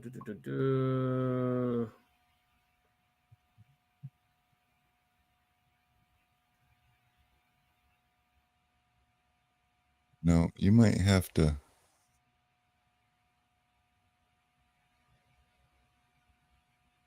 Unfortunately, you might. Hey, T-Town's coming in. Timmy! Down! What's up, Tim? I put mine in the trash. Can you hear me? We can. Yo. All right, look. Can you let me share my screen, Rick? Yeah. Can you share your screen? Let's see, share. I don't know if I have to ask for permission. I think this one. I think you're waiting for you now. Is that Oh, it? here, let me turn off the chat overlay for a minute. Oh, look, I love it. Oh, We got the Matrix going infinity on. stuff. Me too. And Alex and his infinite smoke.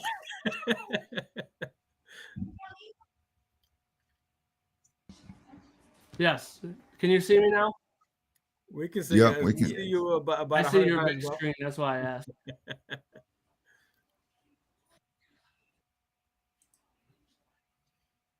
Do you see this screen? Yep. We see you now. Okay. So you see this button right here next to go live? You Yeah. click that. Yeah. And it has Yeah. all Uh-huh. the channels. And if you hit Right. edit, now you can change the title to it, description, and then you change the image. Oh my God, I knew Oh, that. we were so stupid. We've been clicking on that, bro. Like I clicked on the damn image like 5 times, and I was like, "Why isn't it letting me do this?" Damn, Daniel. Okay.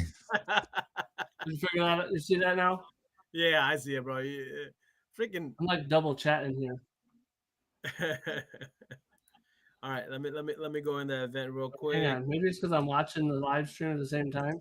Yeah, you can't do that. Haven't you ever called into a radio station? Well, that's how I got the link. I had to go to the chat and find the chat and scroll all the way up. Now I got figure. So you can unshare my screen if you want. You got it right? Yeah, I got it. I figured it out. Fantastic. I'll get Nice video resolution, by the way, Tim. Yeah, Tim's got the right shit, man. Well, I don't have my light on. I didn't turn my light on, but it was just something real quick. I was like, I'm just gonna better just to get in there and show them what I'm doing. Your resolution's crispy. Well, I actually, it's on the computer too, so it's not like it's on the iPad. So. Oh yeah, that does make a difference. I tried I had a virtual screen hooked up for the live stream, but I don't know if they'll let me put a new one in there. I have not played with the virtual screens because the OBS thing it scares me with its warning. Are you sure you want to do this? Because you can't undo it. And I'm like, no, I'm not doing it. To have a background into it? Yeah. Oh. There's me.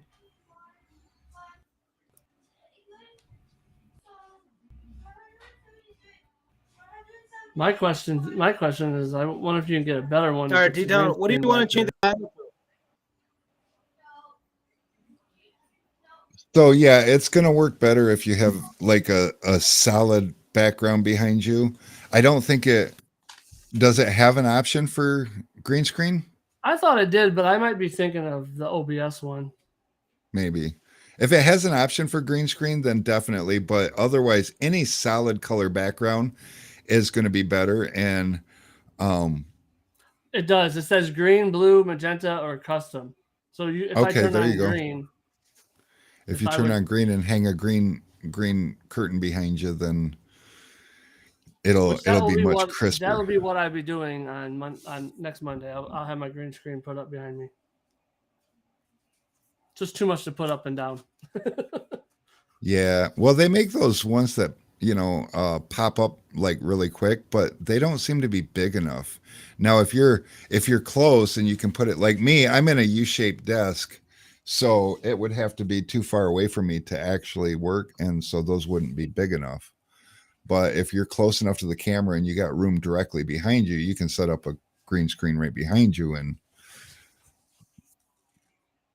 then they make those that just kind of pop out with whatever you call those poles in them, like the flexible fiberglass, like tent poles. Oh yeah. I bought a camera studio thing, whatever those things are called. Backdrops. And it came with white, green, black, all that good stuff. I bought some big ass green curtains and then a great big enormous curtain rod. So like, here, I can do this. as soon as I figure out how. We'll go back to this guy. So this is my setup on those. Pardon the mess. But I just got a curtain rod hanging across there, and that's legitimate green curtains. Yeah. I was like, no shit. Who? What are those costs? I don't know. I don't remember. All right, Cash, we got to teach him how to spend his money. I am definitely not as responsible as Cash. When I want something, I buy it. I kind of blame that on the wife though, because I was always the most frugal shopper, and she is a don't look at the price, I want the best shopper. And on so many things, I got less than, and she got what she paid for. And I just learned to, if I can afford it, spend the money on it. And so when it comes to something like this, it was legitimate green curtains I had to buy 2 sets of them, but it was big enough and tall enough to do what I needed it to do and cover up my entire closet, because that back there is all closet and it looks ugly if I expose it. So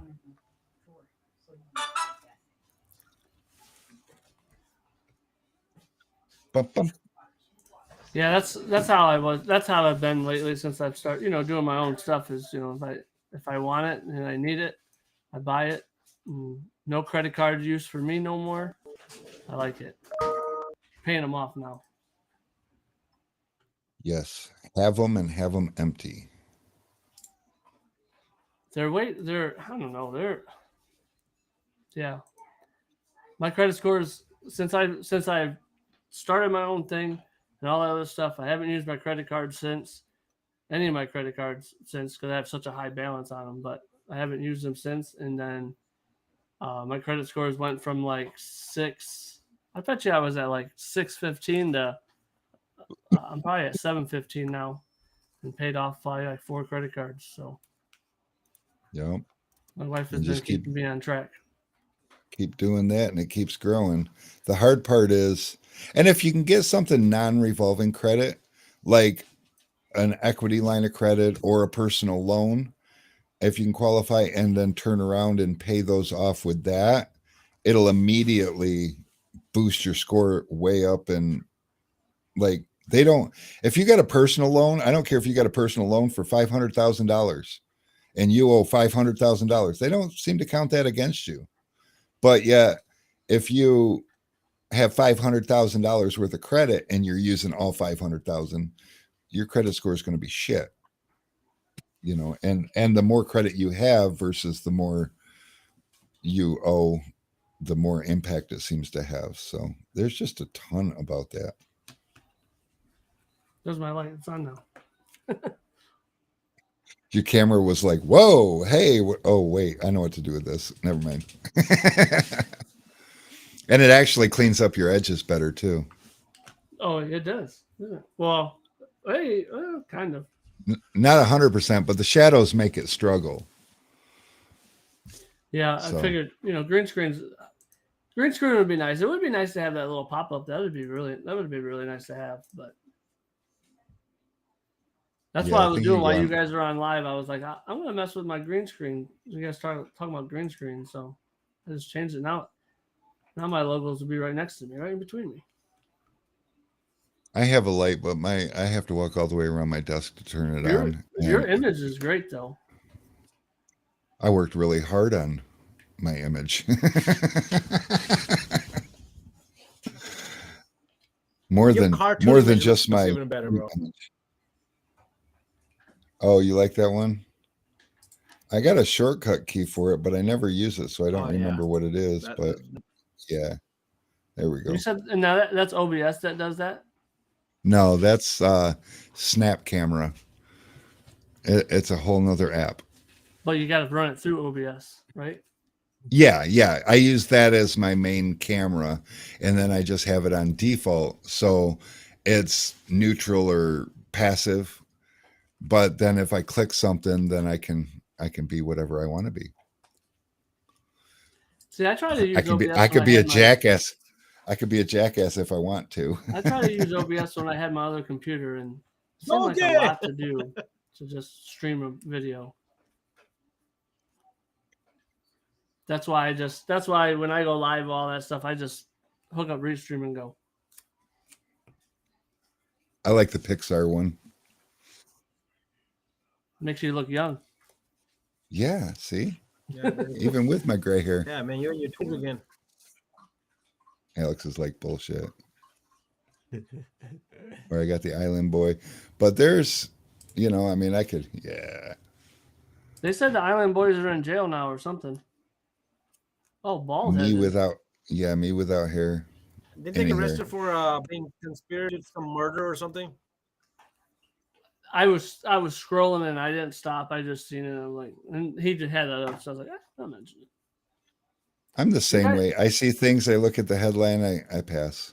You I guys try to see- stay away from the drum. You see this cool little thing? Oh, this green screen's messing up now. You see this cool thing? Yeah. This is a speaker from Sheriff Tintwright from Tintwiz. Sheriff Tintwright doesn't send me things. Well, He I've doesn't won. like me. He had that one post with you. I don't even know what it was. You just pick a number or something, like pick a number, and I won something. And I got tons of stuff from him. And I never made a video. I really feel really bad that I didn't make a video, but I haven't had no time. T-shirt business has been booming, so I've been struggling. Hey, look, it's Alex not paying attention. What are you doing, Alex? Are you supposed to be working? So it wasn't the Island Boys that got arrested. It was a were- guy that was like hanging out at his house, and the cops knew that they were at the Island Boys' house, so they raided it. He was a murder suspect for like an 8-year-old girl. Yeah, it was some. That's crazy- awful. Yeah. So Move your phone again. that's a loud phone or a very good microphone. Any of you guys Cash. use this thing? This tool? Go in- It's on Tool Talk Tuesday. I don't. Dude, It's too I much. need one of those. It's a magnetic tape measure. Oh, now that's sexy, especially if you're going to do any kind of car wraps or. It's Yeah. not magnetic there. But yeah, Where that's can I what get one. that's what I use it for. Is if I'm measuring how wide I want to go, I put it on. If the car is metal, you know, the car ain't metal anymore. But Right. if the car is metal, you set it on the other side, and you can go all the way across without scratching the car. They do make a suction cup type of thing where it has a metal plate in the middle of it, and it suction cups to the car. So if you guys never seen them before, How No. much does that tape measure cost? I don't think it's that expensive. I think I got it at Like, Fellers. I think it was like probably $15, maybe or less. oh shit. Yeah. And this I really it's need one longer of than those. 60. It's longer than 3 feet because you know those ones that you buy at the craft store or whatever. There's typically probably only 3 yard or a yard, whatever, 3 feet. Yeah. Yeah. So even when I went to the yard, when I went to the craft store to do it, I had to take the measuring tape and measure 60 and what. I'm like, really? I'm at a craft What's store. up, You guys don't have Jeff? nothing longer than that. What's up, Jeff? Hey, Cash, what's your resolution settings at for your video and Restream? Let me go in here.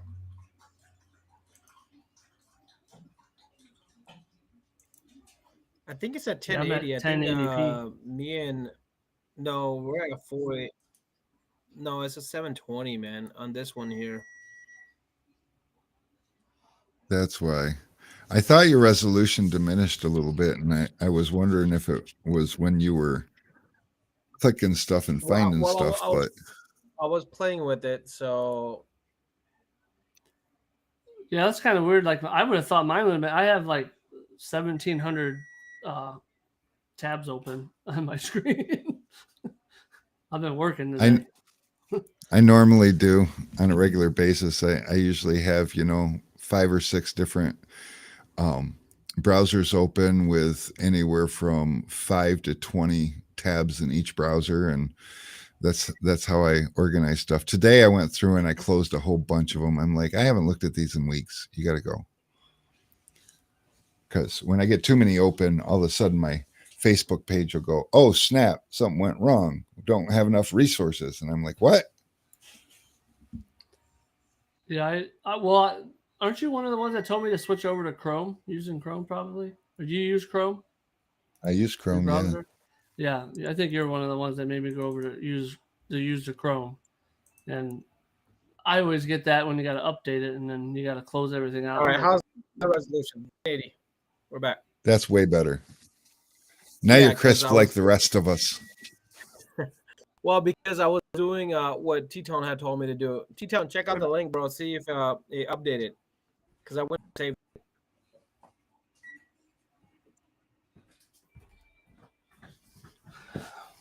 the link. Did you texted me or Facebook messaged it? Oh, you're talking about on my You restream. want to check on the Facebook, see if it changed on the link that I shared. I'm gonna go to my page and see if it's. The restream. The I posted restream this link on says there. it's still the same Yep. though. That's what it looks like on mine. Is that the new one or is that That's old the new one. Yep. Yep, that's the new one. Okay. Yep, it changed automatically. Cool. Yeah. So if anybody didn't know, the tax guy that I got coming on, he's a YouTuber. He does it out of California, but he has a YouTube channel with over 50,000 subscribers, and he's a really good, knowledgeable professional, licensed. So it's not like us saying, "Yeah, you should do this with your credit." Yeah. But got this, it. you should do this with your taxes. This guy can actually tell you that because he's an actual licensed professional to tell you that save your money. So that's his new thing that he's doing. So you guys hear him. He's a really down to earth guy. So if anybody that's watching this later or whatever, definitely check out Cash and Me when we do that Monday. Because if you have questions, he's got answers for sure. You know what, Cash? You should run for president Oh, because that I reminded think me of something. everybody would vote for Cash for Just to president. let you know. Hey, just to let you know, I don't know if you see my name on there or not, but I was a part of a financial group. I actually got licensed for Georgia. I used to tint That's my too. Can I old tint your business car? Hey, you're the t-shirt guy now, right? Yeah, I'm the t-shirt guy. I make t-shirts. Can I tint your still car? have, I still have my my old draw pads and a whole bunch of stuff like financials. This is some of the stuff that actually in the long run I will talk about, like save now then later, especially for Alex. Alex, you can save the same amount of money that Rick can, but you'll have your money build up a lot more than Rick will. Just example. Yeah, Alex, you're at that age that if you started, say, just a 401k right now, and you devoted whatever to it, by time you're my age, you could This is what I'm talking retire about. with Take a look money. at it. This is the older one, but it's the same shit. But look at the bottom money. How long it takes you to save money on it? Hold on, we're trying to get to it. Oh, Save wow. early, 25,000, 61,000. That's. I don't know what any of that means because I'm not that kind of smart. That's accumulated interest that's being put into it. If you Mr. Wrong or Mr. Right does it, Yeah, start the one early on the and left late. contributed less but got more. Exactly, but he did it early though. You see, he started at age Yeah. 25, where the other person Well- started at age 33. But Well, that already know. that already puts me at the side on the right because I'm about to be 33. regardless, it's better than starting at what me or Rick is at. You don't want to get longer into the age and mess yourself up in the long run. But Yeah, I You know, find I got to the age where I absolutely could not. There was no financial path without me investing a ton of money, and I didn't have a ton of money to invest to create a retirement for myself. The only way that I could possibly create a retirement for myself is to build a legacy. And most people start building their legacy when they're young. You know, I mean, I had everything against me. And I mean, just thank God. And you know what? I'll give a shout out. Thank God for AA and teaching me how to be the person that I always should have been, because it's paid dividends, you know, and just repayment. And between people, you know, I always wanted to figure out how to be popular, and which is probably why I don't really put myself out there so much, because I learned that if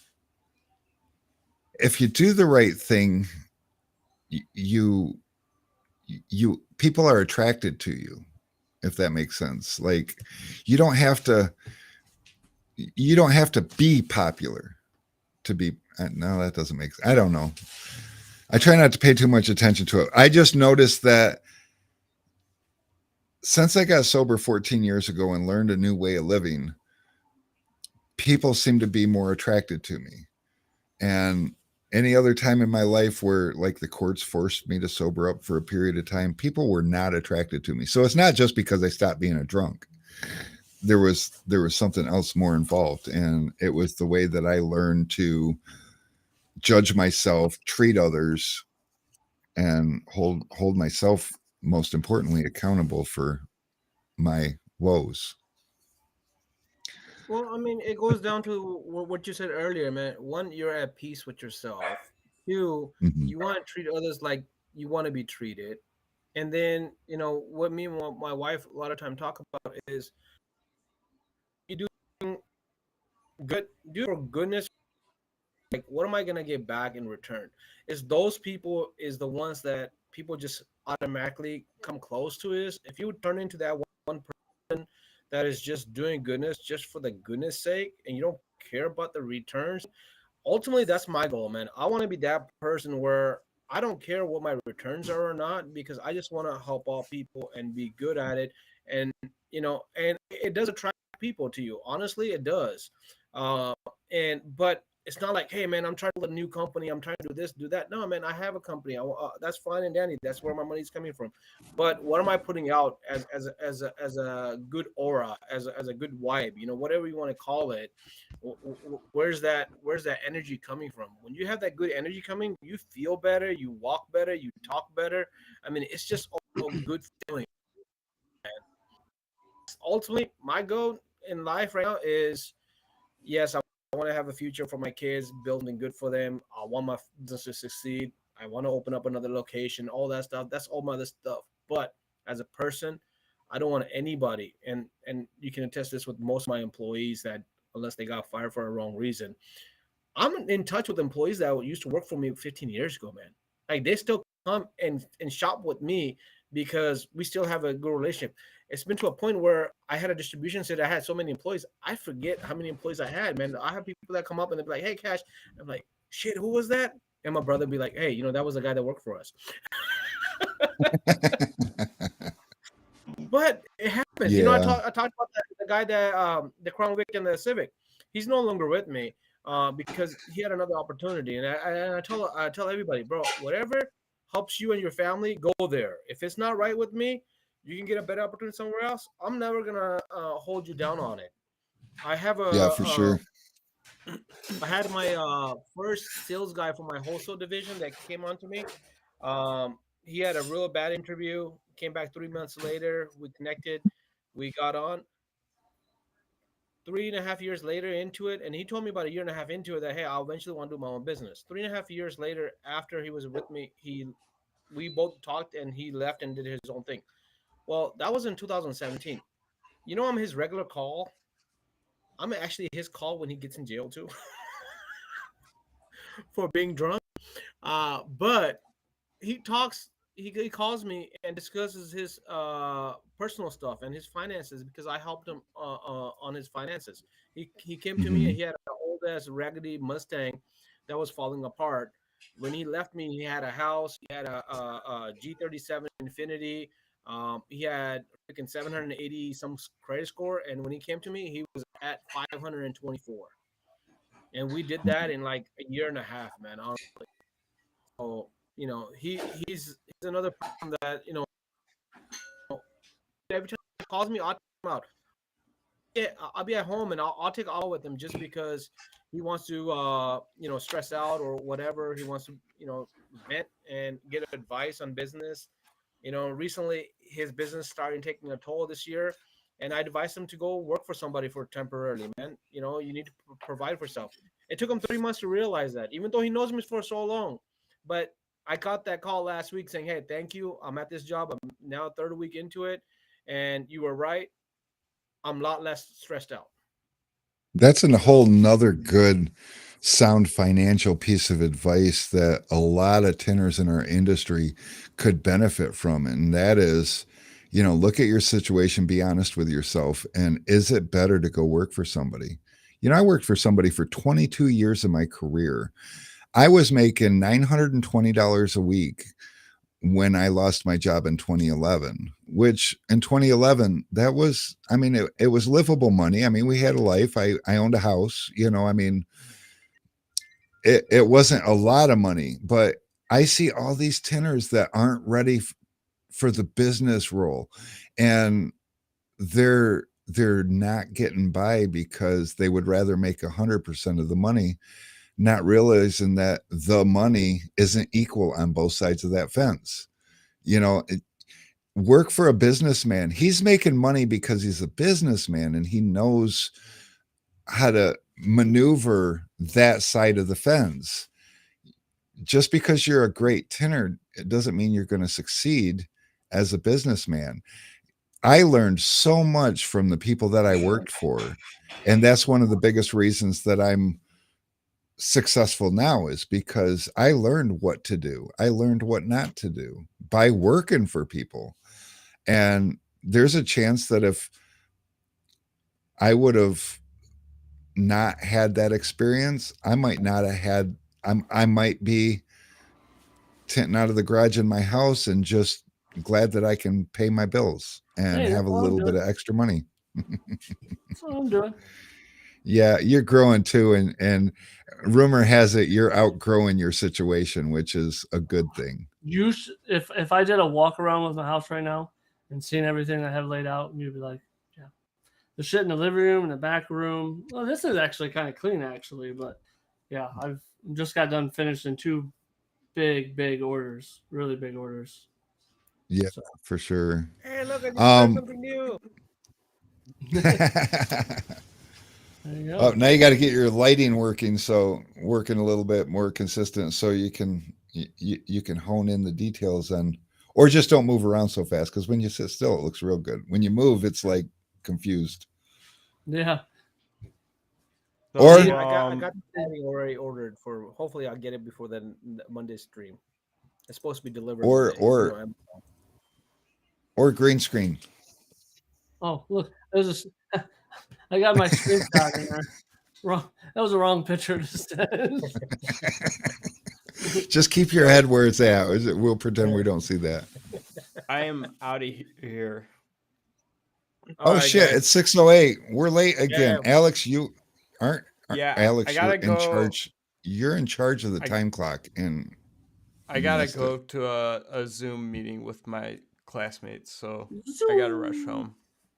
Zoom can be on the phone. Though. I gotta sign off too. My pops is calling me, so I gotta take his call.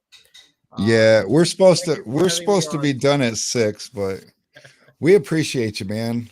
We're glad you.